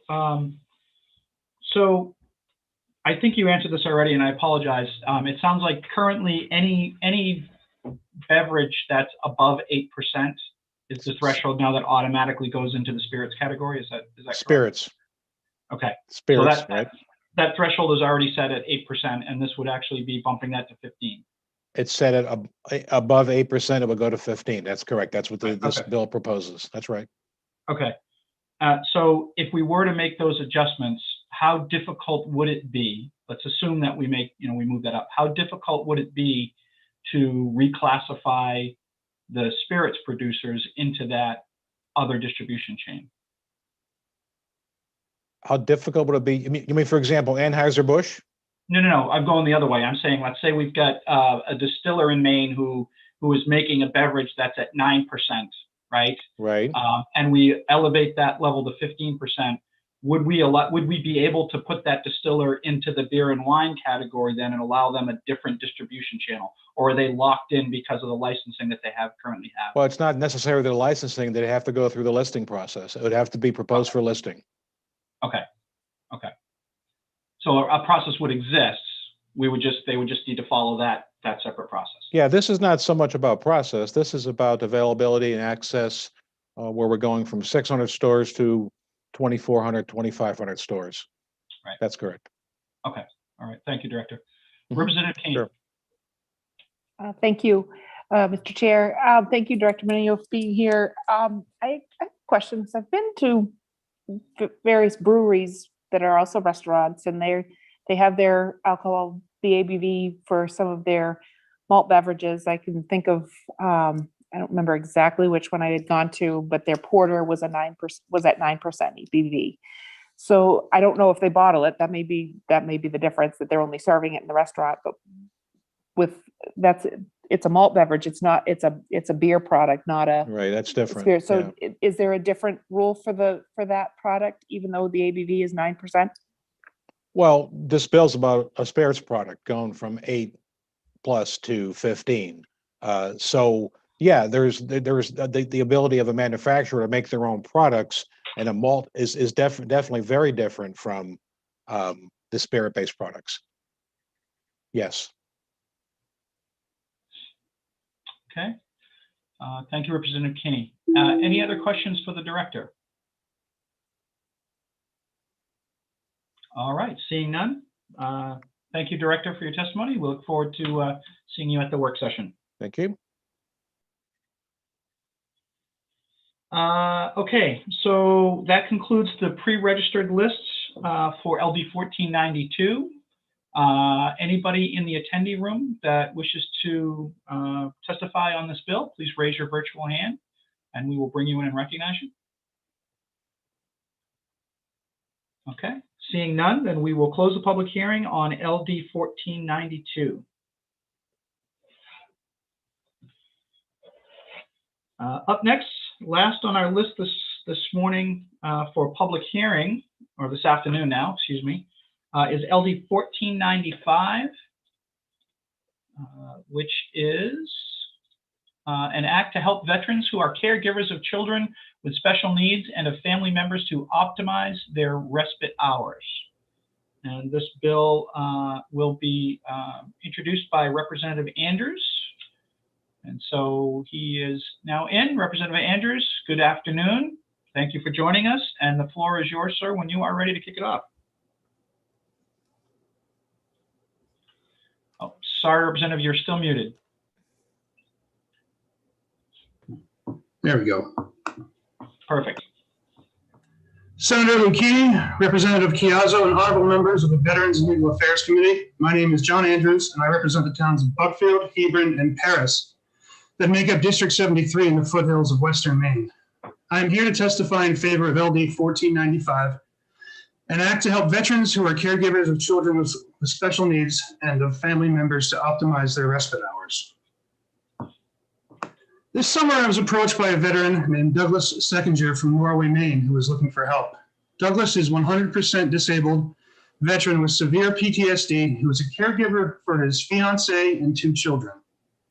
He helps his fiance with essential hemodialysis 5 days a week, with each treatment taking up to 5 hours. His 2 children have autism and ADHD. They qualify for 26 hours of respite care per month. Douglas selflessly uses those respite hours for his fiance's dialysis treatment. He does not use the respite hours for himself, and often they are not enough to cover the time spent for the dialysis treatments, causing him to pay out of pocket. This is an economic burden that is hard to bear.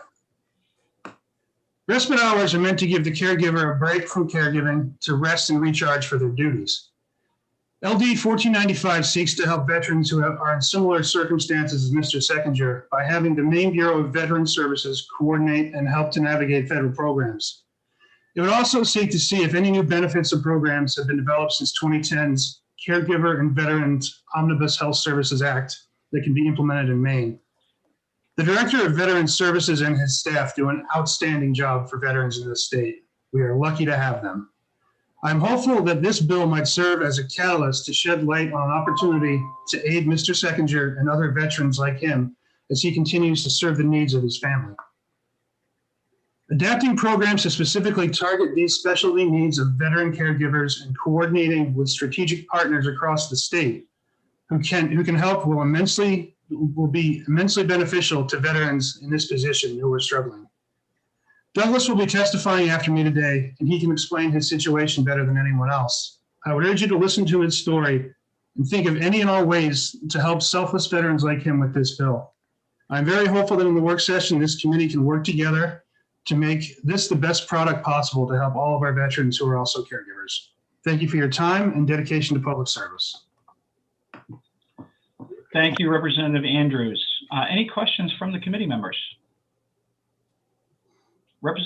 Senator Farren. Thank you, Mr. Chair. Thank you, Representative Andrews, for bringing this to our attention. This committee has worked very hard this session to look at the Bureau of Veteran Services as far as from a staffing standpoint, right? We've talked about homeless veterans where we've gotten behind making a pilot program and permanent program for mental health issues and supporting 2 more VSO officers. And I'm very anxious to hear the testimony following you, but just in the right up front right now, this really seems like that hands-on VSO, that's what our VSO should be doing and how we steer through that thing. And do you think that that's by raising this light, that's a way that we can do that, without having necessarily to have legislation? I mean, ideally, the pieces would be in place, and we just have to move them around, to optimize what we need in 2021 for situations like this. I have absolute faith in Director Richmond, to do the best job possible. He's been amazing when I was on VLA. And I think there's a lot of smart people on this committee. If you guys put your heads together with Director Richmond, I think good things can happen. Okay, thank you so much for bringing this forward. Have a great day. Thank you. Thank you, Senator Farren. Representative McCrate. Thank you, Mr. Chair. And Representative Andrews, we don't get to sit next to each other anymore. But I guess since we're not in person, we wouldn't anyway. True. We were seatmates on VLA. Just so I understand, I'm familiar with respite programs from having been a social worker sort of person. Are you talking about the Bureau to make sure that veterans are aware of all of those services that are out there, or are you talking about something that's would be within the veteran services? I'm just needing a little clarification. Thanks. I think it's a little bit of both. I mean, the purpose of this bill is to help people that are in the same situation as Mr. Seckinger know exactly what's out there, how to access it, and use it fully. If that makes sense. Thank you. Thank you, Representative McCray. Any other questions for Representative Andrews? All right, seeing none. Thank you, Representative, for kicking the bill off. We appreciate your time this afternoon. Thank you very much. Up next, we will bring in Mr. Seckinger. He is on the list to speak in favor.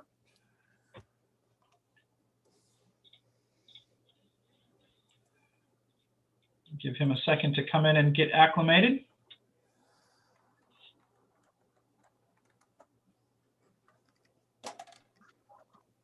All right, Mr. Seckinger, we can see you and you're off mute. So, sir, the floor is yours when you are ready. All right. 3 minutes starts now. My name is Douglas Seckinger. As Representative Andrews said, I am a combat veteran. I want to first take the time to thank the committee for taking the time to hear me. I do suffer from severe PTSD, which has put my disability rating over 100%. I also provide life-saving treatment for my wife. As you guys can see, I have medical equipment, I have centrifuges, I have a special chair for any kind of, I maintain medical supplies in the home. And this is part of my day-to-day life. My 3 children, 2 of which are autistic and have ADHD, all diagnosed. My 3rd one is a toddler, which adds its own fun and stress. I have contacted every agency that provides respite care throughout the state of Maine and throughout the country to try to see if there was a possibility of getting more respite services than were currently allowed. Right now, my respite provider is through NAMI. We are qualified and certified for 26 hours a month. Now that's for both of my children. My respite provider works anywhere between 80 and 120 hours a month. So I'm having to pick up the cost of anywhere between 60 and 80 hours of respite time. So my proposal to Representative Andrews with all of this, and I will read my prepared remarks wherever y'all went. Jeez, there you are. Come on, open up. There we are. I am a 100% disabled veteran, 100% disabled service-connected combat veteran with severe PTSD. I provide life-saving hemodialysis to my fiance 5 days a week, 5 hours per treatment. I have 2 kiddos with autism and ADHD living in the home who qualify for 26 total hours a month of respite care. I have chosen to utilize the respite care to provide treatment to my fiance. I use up my respite hours within 6 treatment sessions and I'm having to pay out of pocket, which is causing hardship due to my fixed income. The purpose of this bill, in my mind, would be to ensure veterans who have children with special needs receive necessary support and funding for respite services by creating a bridge between state and VA resources. Number 2, ensure veterans who are also caregivers who are caring for non-veterans receive any and all additional resources and support offered through the various caregiver programs at the VA and adapt programs to include non-patient veterans who are acting in a caregiver role for their non-veteran spouse, significant others. And the third goal, or the third bullet point on that, is to ensure the VA works with veterans, their families, and any associated professionals, doctors, therapists, schools, to ensure veteran and family are properly cared for by adapting current programs at the VA to include vets and children with special needs.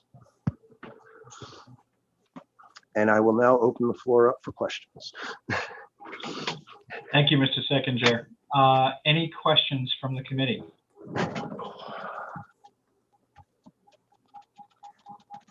Senator Farron. Thank you, Mr. Chair. Thank you for being here today, and thank you for your service and reaching out to Representative Andrews and bringing this forward. One of the questions, that I have that we all try to balance here on VLA is the difference between what our main Bureau of Veteran Services can provide for support and what is the VA's responsibility. And obviously, you've talked with Mr. Richmond and others. Have you also had any conversations with the federal delegation about what resources or how this implies? You talked about that bridge between federal and state. I just wonder if any response from that. I have actually spoken with Senator Collins, Senator King, and Representative Golden's offices. We did a big joint meeting with all three offices and representatives from their offices. And there are no programs federally that exist. So their idea was pass it down to the state level. Let's see how we can get it done at the state level. And then what they want to do is once if it is approved, passed, they want to take that, the framework that is done at the state level and adapt it to the federal level.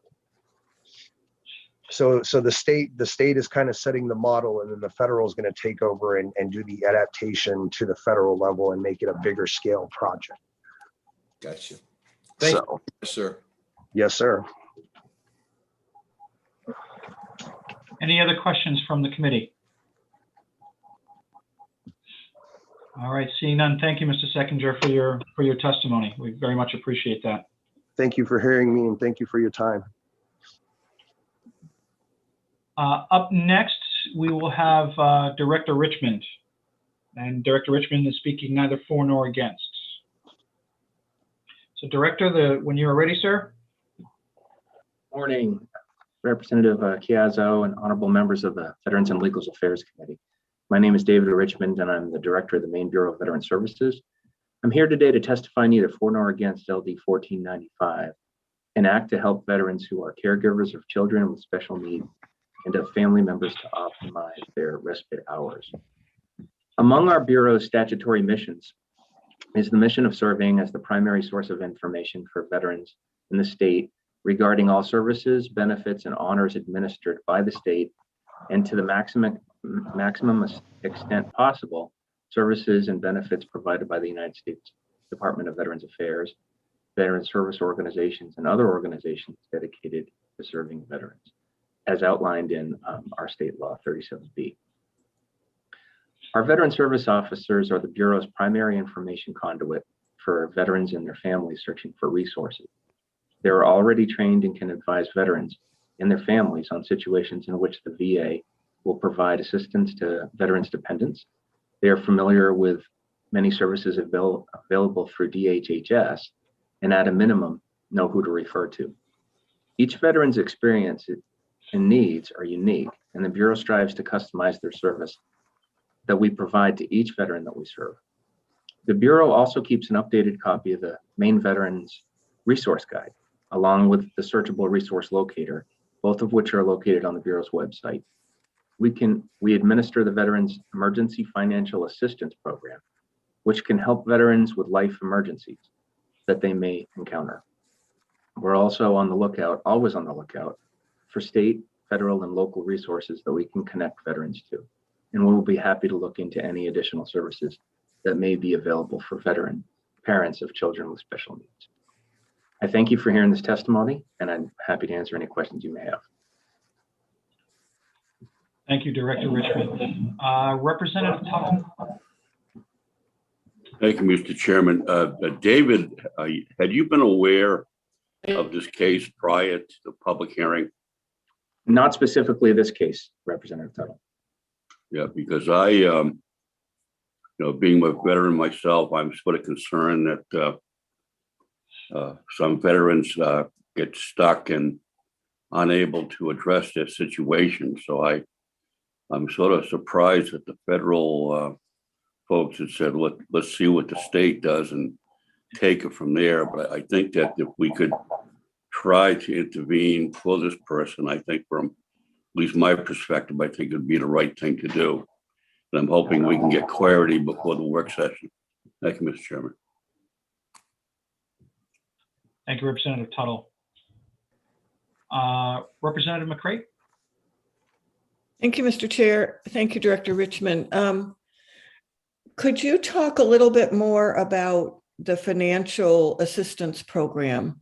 This particular situation is someone who has the need for more services than they are covered for. Is that something, I assume the financial assistance depends on somebody's income level as well as need. Am I on the right track? You are, Representative. There's a bunch of factors that weigh into it. So we have 2 vendors who we've hired to administer our VFAP program. And they are American Legion and Easter Seals. And they each have an application that's very similar. And there is a component in there that measures a veteran's means, what they have in income and what they have for expenses and liabilities. And that's taken into account. But as I read the statute, the intent of it is that if a veteran is facing a situation that they cannot, an urgent situation that they cannot solve on their own, that is also a large factor. So in the case of the veteran that we heard this morning, if even if they had an income that was sufficient, if their expenses were as he described, and they were not able to cover an emergent need, which I heard today definitely qualifies, we would be able to leverage that program. A follow-up, Mr. Chair? Please. Thank you for that. And now that you've said it, I remember Easter Seals and American Legion. Thank you. So it would be possible that a chronic situation could be helped as well as a crisis, one-time crisis. Also, I'm very much aware that we don't have enough respite services available to people by any stretch of the imagination. There are people on wait lists who aren't getting any. So that's a systemic problem that the Veteran Services isn't able to fix. It's one that certainly is DHHS is hearing all about. But it sounds like in this particular situation, which, I mean, we're talking about a broader than one person situation, but in this particular person situation, I'm just amazed and thrilled that he's able to get more respite service than is paid for. So then it does go to the financial assistance issue, the issue about more respite. And the VSOs connect to services, but if the services don't exist, they can't connect to them. But the Bureau can speak out and say, we need a whole lot more than we're getting in the state and support. I'm not suggesting what you should say, but as this has come up, it's not just a veterans issue, but it is a veterans issue. So we need more respite in the state is what I'm getting at. And I'm glad to know more about the emergency financial assistance program. Thanks. I don't know if that was a question. It wasn't, Representative McCray, but I gave you the floor. So it was worth hearing for sure. Okay, so any other questions for Director Richmond? I've got a quick question. It struck me as kind of odd that there's the political response of let's let the states do it. Are you aware of any DoD programs that they've reached out to try and pilot, to try and engage us on along these lines? Or was that just I don't be careful how I phrase this, was that just the political response to the concern? Well, thanks for the question, Representative Chiazzo. To answer it, I don't know what response was given to the veteran and what their official stance is, but I do know that there are certain cases where the VA will provide respite and they will provide dependent care for veterans, for instance, who were affected by Agent Orange, or if they were affected by the water at Camp Lejeune, and if their dependents were also affected by that service-connected injury. There are certain cases where the VA will help. It sounds like our veteran this morning may have some of that assistance. In addition to that, our Director of Strategic Partnerships, I asked her to reach out and do some pre-homework on this bill to look for other resources that may be available, federal and state and local resource. And we have 3 pages of links and possibilities that I'm sure the veteran this morning has tried some, but there may be something on there that he may not yet be aware of. And I'm eager to be connected with him so that I can share what we found and also get an application going for VFAP. Excellent. Thank you. Thank you for that. Any other questions for Director Richmond while we have him? All right, seeing none. Thank you, sir, as always, for your testimony. Thank you all. Always good to see you. So that concludes those signed up for testimony for LD 1495. If there is anyone in the attendee room who wishes to speak on this bill, please raise your virtual hand and we will bring you in and recognize you. All right, seeing none, then we will close the public hearing on LD 1495.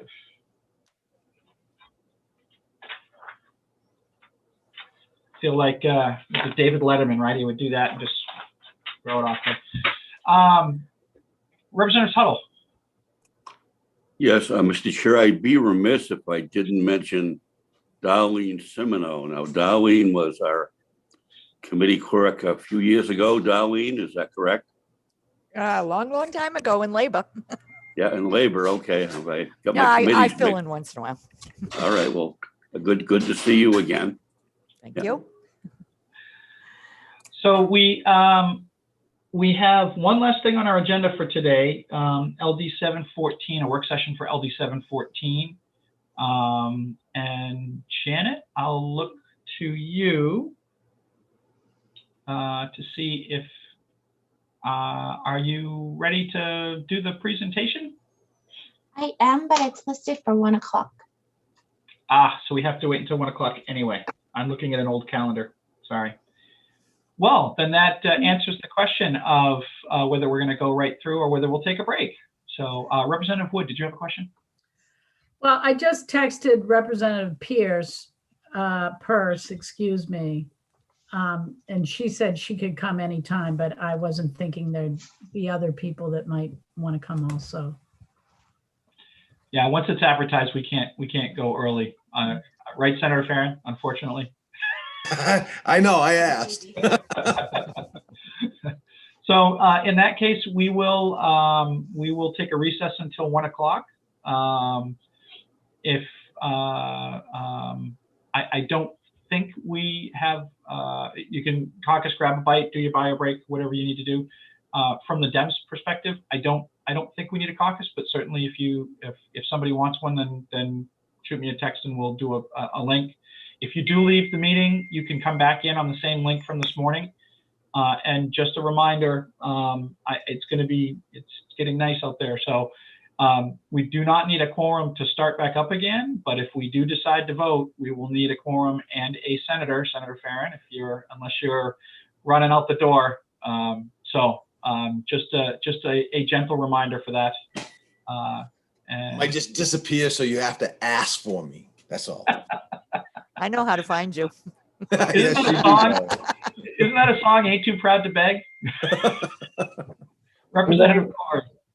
I'm going to be in and out this afternoon. I'm in AFA, and then I also have a bill I'm presenting at criminal justice. So I'm not sure what's going on. But if we wrap it up early, then was there a lot to? Well, we can't even discuss the bill. But anyways, cool. Thanks.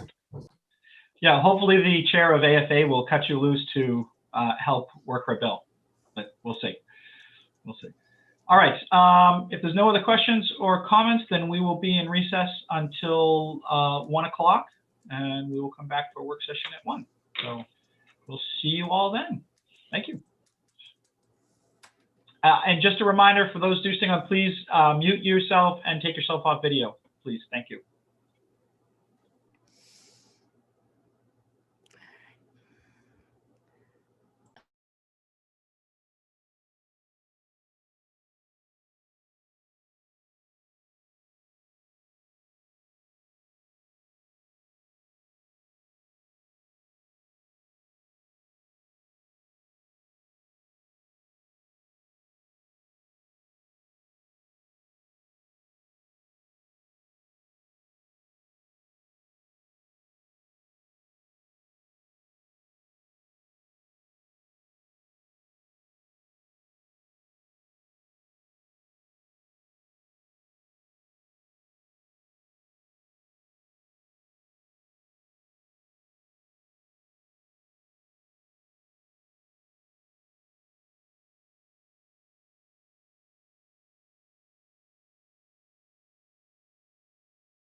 All right.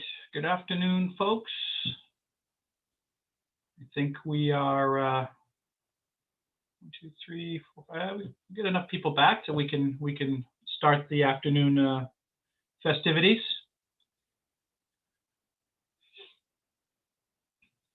So we are back for a work session on LD 714. Let me open up the notes. I'm supposed to give some instructions.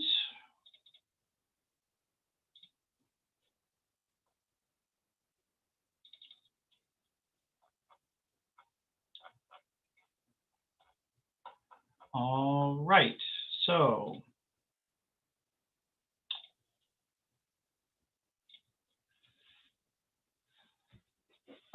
good afternoon. I'm Representative Chris Chiazzo, presiding over the work session of the Joint Standing Committee on Veterans and Legal Affairs. The purpose of this meeting is for the committee to receive information from staff and others in order for members to consider the legislative proposals before them and make recommendation or reports to the legislature. Only committee members, the committee analysts, and those specifically invited to attend will be participating in the work session using Zoom. For members of the public wishing to observe this meeting, it is being live streamed on the community's YouTube channel, the committee's YouTube channel, and will also be recorded for viewing after the meeting is concluded. We are also broadcasting the audio of this meeting on the legislative website. The YouTube live stream for this meeting, which is accessible to the public, is already running and remain on until the end of the work session today. If your video or audio is on, even if the committee is not, then in active session or is on break, the public can see and hear you. This is a public meeting. While we're meeting, discussion must happen on screen and not by way of the Zoom chat. You may use the chat to request to speak or to indicate that you are having a technical issue or to indicate that you are momentarily stepping away from the screen. However, again, you are not to use the chat feature for substantive discussions. If you're having technical difficulties, please contact Darlene, who can try and help you resolve the problems, or contact the Legislative Information Technical Officer if necessary. You guys know the rules for how we run the work session, so please wait to be called upon. Materials we provide electronically for the session, either through the screen share, email, or posted in the committee materials page before the meeting or soon after. When it comes time for the committee to vote, if we vote today, we must have a quorum present, which is at least 7 members, including a senator. In order to be counted as present, your identity must be visually verifiable on the Zoom screen. So, having said that, we'll open up the work session for LD 714. And Janet, if you are ready, then you can take it away. Certainly. Am I not muted for once? You are not muted. Excellent. And my speakers are on, so I can hear you. Even better.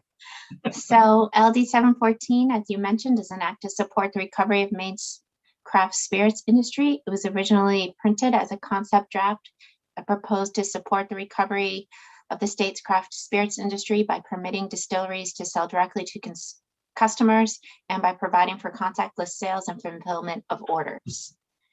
At the public hearing, the sponsor proposed replacing the concept draft with statutory language that would temporarily permit through September 10th, 2022, a licensed Maine distillery or small distillery to sell for on-premises consumption cocktails containing samples of its spirits products. These sales would be authorized at a tasting room operated at the manufacturing facility or at a separate location for which the distillery or small distillery is licensed to sell its products for off-premises consumption under the following conditions. And I did put the language of the sponsor's proposed amendment there, but I think it's better to go through it on the next page. So I'm just going to skip that part, other than to mention that she did also propose adding an emergency preamble, and she included the amendment directly in her testimony, which is available through that link. The sponsor did explain that her proposed amendment would enable licensed Maine distilleries and small distilleries to sell for on-premises consumption the same types of cocktails that they were recently authorized to sell for off-premises consumption through LD 205, which came through this committee earlier this year and which was enacted and signed into law and became effective on March 17th. So as a comparison to the two, both LD 205 and the sponsor's amendment to this bill would affect the same distilleries and small distilleries that operate tasting rooms. Tasting rooms aren't listed anywhere in the statute, but they're basically places where they provide samples of their products that they're going to sell for off-premises consumption. So, and they're authorized by law to provide those samples, as you can see on the next page of the bill analysis. So under LD 205, which has already been enacted, those were cocktails for off-premises consumption that had to contain less than 4.5 ounces of spirits. They couldn't contain any wine or spirits that the distillery itself did not produce unless those wine or spirits products were purchased from an agency liquor store, which has a reselling agent license. And under LD 205, they had to be sold and served by employees over age 21 or age 17 to 20 in the presence of a supervisor over 21 years of age. That latter requirement wasn't directly printed in LD 205, but it does exist in current law. And as you can see, the sponsor's proposed amendment would mirror all of these same requirements for the cocktails. They would just now be sold for on-premises consumption. Slightly differently than LD 205, the sponsor's amendment to this bill does specifically state that the cocktail has to contain a sample of the distillery's own spirits. I think that was sort of understood to be true in LD 205. I think at one point somebody said they probably wouldn't want to sell cocktails that didn't contain their own spirits because that's not a good business model, something along those lines. Because LD 205 included cocktails for off-premises consumption, I'm assuming that's why some of the other requirements aren't mirrored in the amendment before you today. So on LD 205, the cocktails had to be sealed in a tamper-proof approved container. It had to be labeled and have the ingredients listed and certain types of information that the Bureau thought would be helpful to include in the label. And it had to be prepared on the day of sale by an employee who again was over 21 years of age or a younger employee in the presence of a supervisor over 21 years of age. So those aren't specifically required by the amendment before you, but again, that's a cocktail for on-premises consumption, so that may or may not make a difference for you. As far as delivery restrictions under LD 205, remember those are off-premises sales. They couldn't be sold or delivered to someone who's visibly intoxicated. There had to be proof of ID for the person receiving the cocktail that they were over 21 years of age using a photo ID that had their name and date of birth. And if it was delivered by an employee to a customer at a remote location, that person had to be over 21 years of age, and there had to be a time-stamped sales receipt. So the amendment before you, which again, these are just going to be on-premises sales, so they had to be consumed on premises. They still include the restrictions on serving someone who's visibly intoxicated and the requirement that already exists in current law that whenever you sell, furnish, give, or deliver liquor to someone who is less than 27 years of age, you need to have a photo ID with their date of birth to prove that they're over 21 years of age as required by law. LD 205, which involves the off-premises sales, requires advance notice to the Bureau that those sales will take place. There isn't a similar requirement in the amendment before you. Sorry, I'm just looking at all of my handouts that I have on my desk too. There's an emergency preamble in both LD 205 and the amendment before you, and they would both sunset on the same date. As far as the current authority and why do you need this bill, you may be wondering. Right now, under current law, if you're a distillery or small distillery licensed in the state, you do have authority to sell your own products for off-premises consumption, both at your manufacturing facility and at up to 2 additional locations if you get an additional license for those. At those locations, both your manufacturing facility and any licensed off-premises location, you do have authority as a licensed distillery or small distillery to sell or provide complimentary samples of your own products. But this sampling authority does not include the ability to mix those into a cocktail You might be able to mix it with something that's not alcoholic, that's not usually discussed, but the problem is that you don't have any authority as a distillery or a small distillery to sell anyone else's liquor products if all you have is a license for off-premises sales. And that off-premises authority is sort of built into the distillery's license for its own manufacturing facility. You can, as a distillery or a small distillery, get a separate license for on-premises sales. You would get a license that any other restaurant or hotel or what have you might apply for, and it is specifically provided for that the distillery or the small distillery is eligible to get that license. You'd have to pay the separate fee for the Chapter 43 license, and that license would then control whatever types of products you would be able to sell for on-premises consumption at your manufacturing facility or a connected location. Because we are talking about distilleries and small distilleries, and Maine is a control state, as you heard this morning and multiple times last Friday. Even when selling at products at its own facility or through the Chapter 43 license that it obtains, or at the 2 additional off-premises locations that the distillery or small distillery is authorized to obtain a license for. Because we are a control state, the law does require that those spirits products first be sold to and then purchased back from the state before being sold, whether it's for on-premises or off-premises consumption. There is an exception for the small distilleries, but only as far as actually sending the spirits products through the distribution system. They can retain the spirits products at the manufacturing facility, but they do still technically have to sell them to the state and purchase them back. So the way that works is they're directed by statute to send the state the difference in price between what they charge the state for their products and then what the state charges them to purchase the products back, but they don't have to actually send the bottle. So that's the current system. And as you can see, again, sampling doesn't include mixing your own spirits if you're a distillery with some other types of alcohol, and on-premises sales, which you could get a license for and then be able to sell cocktails, but you do have to get that separate license. And I think the bill sponsor was saying for some distilleries that just want to give their products mixed into a cocktail as a sample so that they can convince the customer to buy them for off-premises consumption, they want to have this authority similar to what you gave for off-premises sales earlier this year, to mix them and then provide the customer with a sample and maybe convince them to buy the bottle later. I think that's basically what was provided for you at the hearing. Excellent. Thank you, Janet.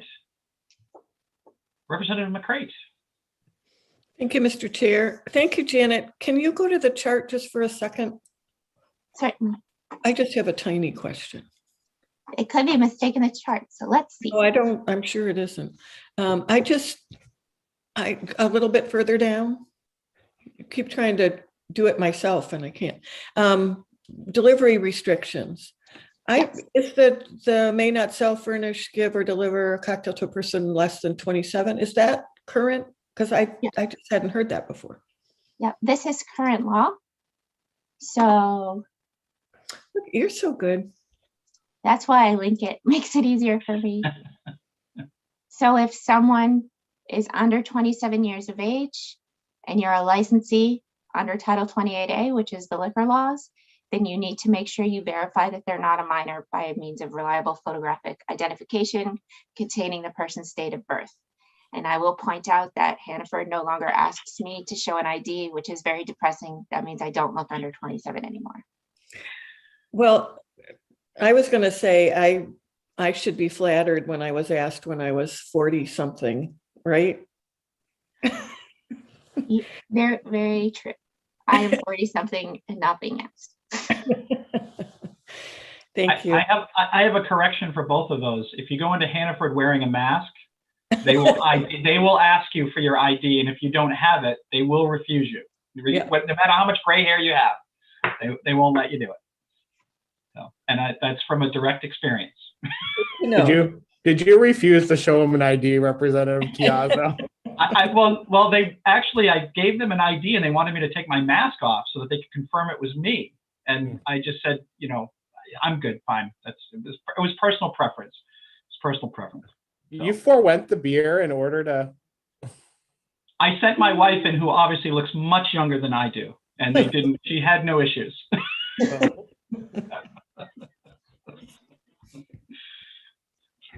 Sorry, Representative McCrate. We were jumping all over your questions there. Are you all set with Janet? All right, thank you. Any other questions for Janet? All right, seeing none. We do have Director Minio is here, and I noticed that Bablo didn't see any testimony from them. So Director Minio, if you are available, I would appreciate you jumping in and letting us know if you have any concerns or questions about this particular bill.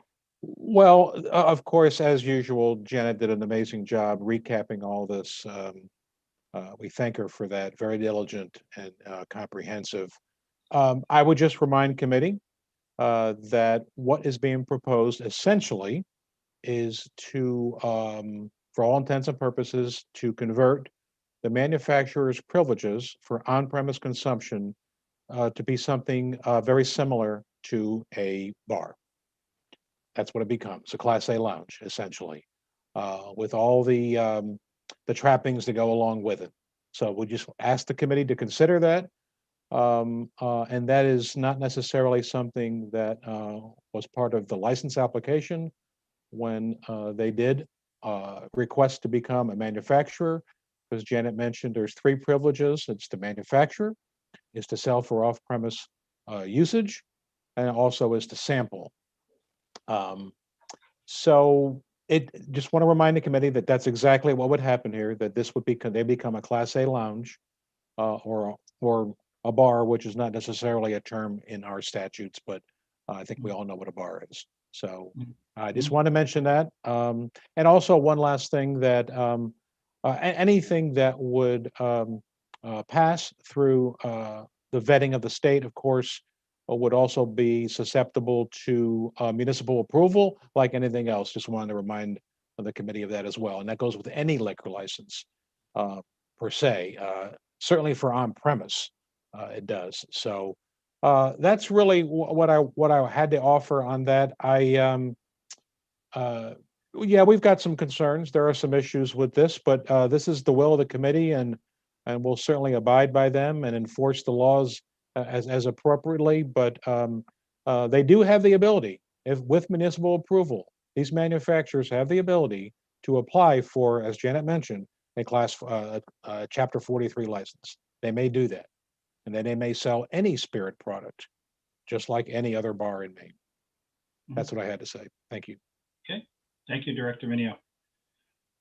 Discussion? Questions? Representative Tuttle. Thank you, Mr. Chair. If it's in order, I would move ought to pass as amended, if that would be the correct motion, Mr. Chair. That certainly would be the correct motion. Is there a second? Second. Seconds by Representative McCrate. So moved by Representative Tuttle, seconded by McCrate. Any further discussion? Representative McCrate. Thank you. A question for Director Minio. Could you just expand a little bit? They would function like a Class A lounge. Can you say more about what that means? Well, they would not function in the sense of licensure, but they would function in the sense of operation. They would have the privileges, for the most part, of a Class A lounge. The ability to serve to the public for on-premise consumption, mixed beverages, to make cocktails. The only stipulation that I see in this bill is that they have to use something in the drink, has to be one of the products that they manufacture.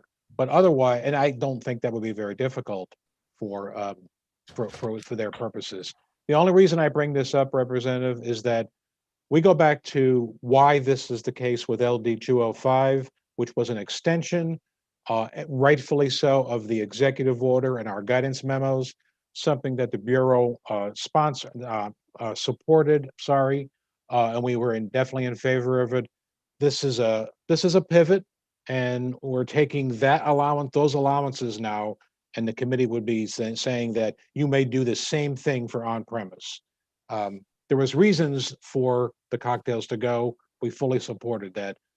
We look at this as something somewhat different, but we defer to the wisdom of the committee, but we just wanted you to hear the way we see it. That's all. Thank you. Follow up, Mr. Yes, Chair? Sure.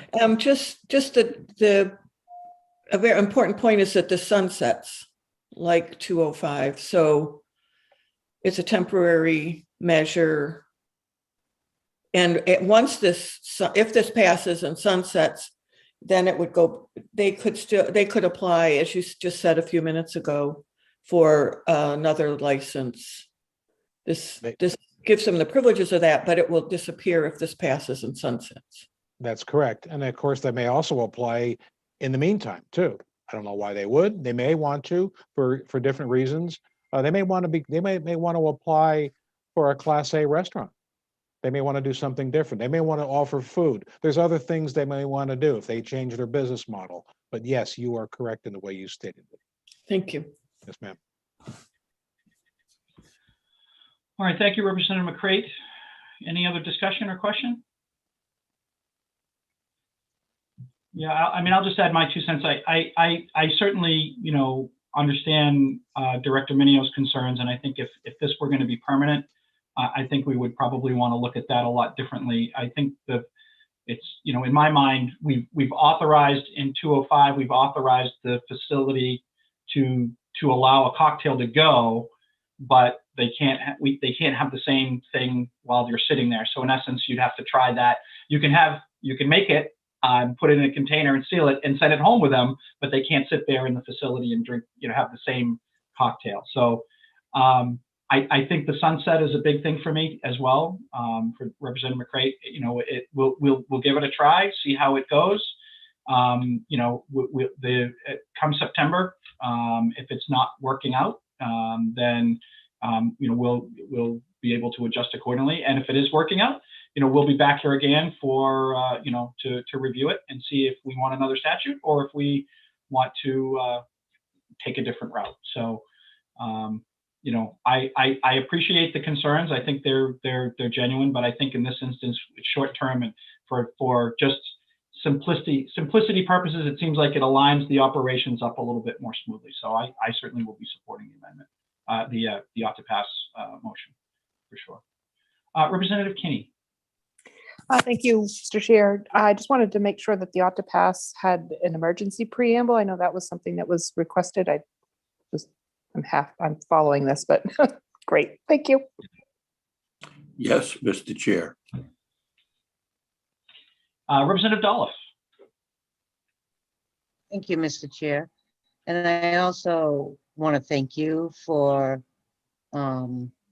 expressing how you feel about this bill, because I feel the same way. If it was long-term, we'd probably look into it further, have a lot more discussion, but where it is temporary, thank you. Thank you, Representative Dolph. Any other questions or comments? All right, so we have a motion on the floor, ought to pass as amended. It was motioned by Representative Tuttle, seconded by Representative McCrate. Is this when we need to beg Senator Farron to come back? Okay. Yes, we do. Thank you for that reminder. He's here, or he's virtually here, I guess. Let me see if I can spur him to turn his video on.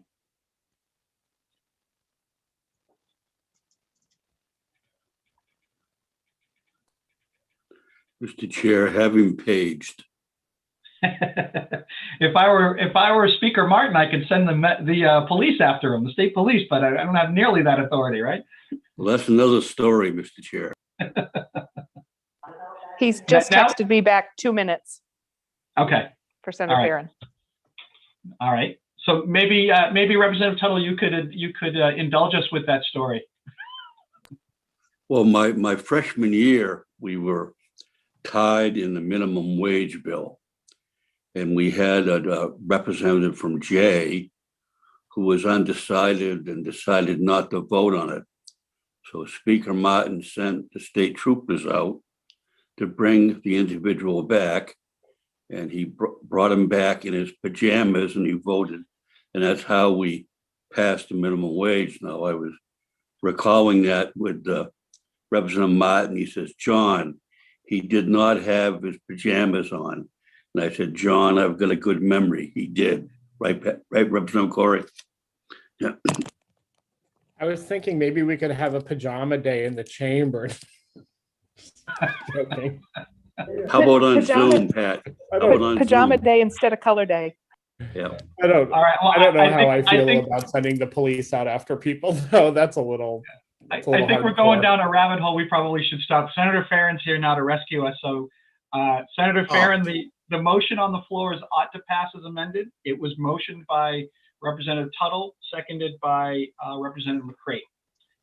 So, are you comfortable with us proceeding with the vote, or did you have questions or concerns? I am comfortable. All right, then, Darlene, when you are ready, please, if you could call the roll.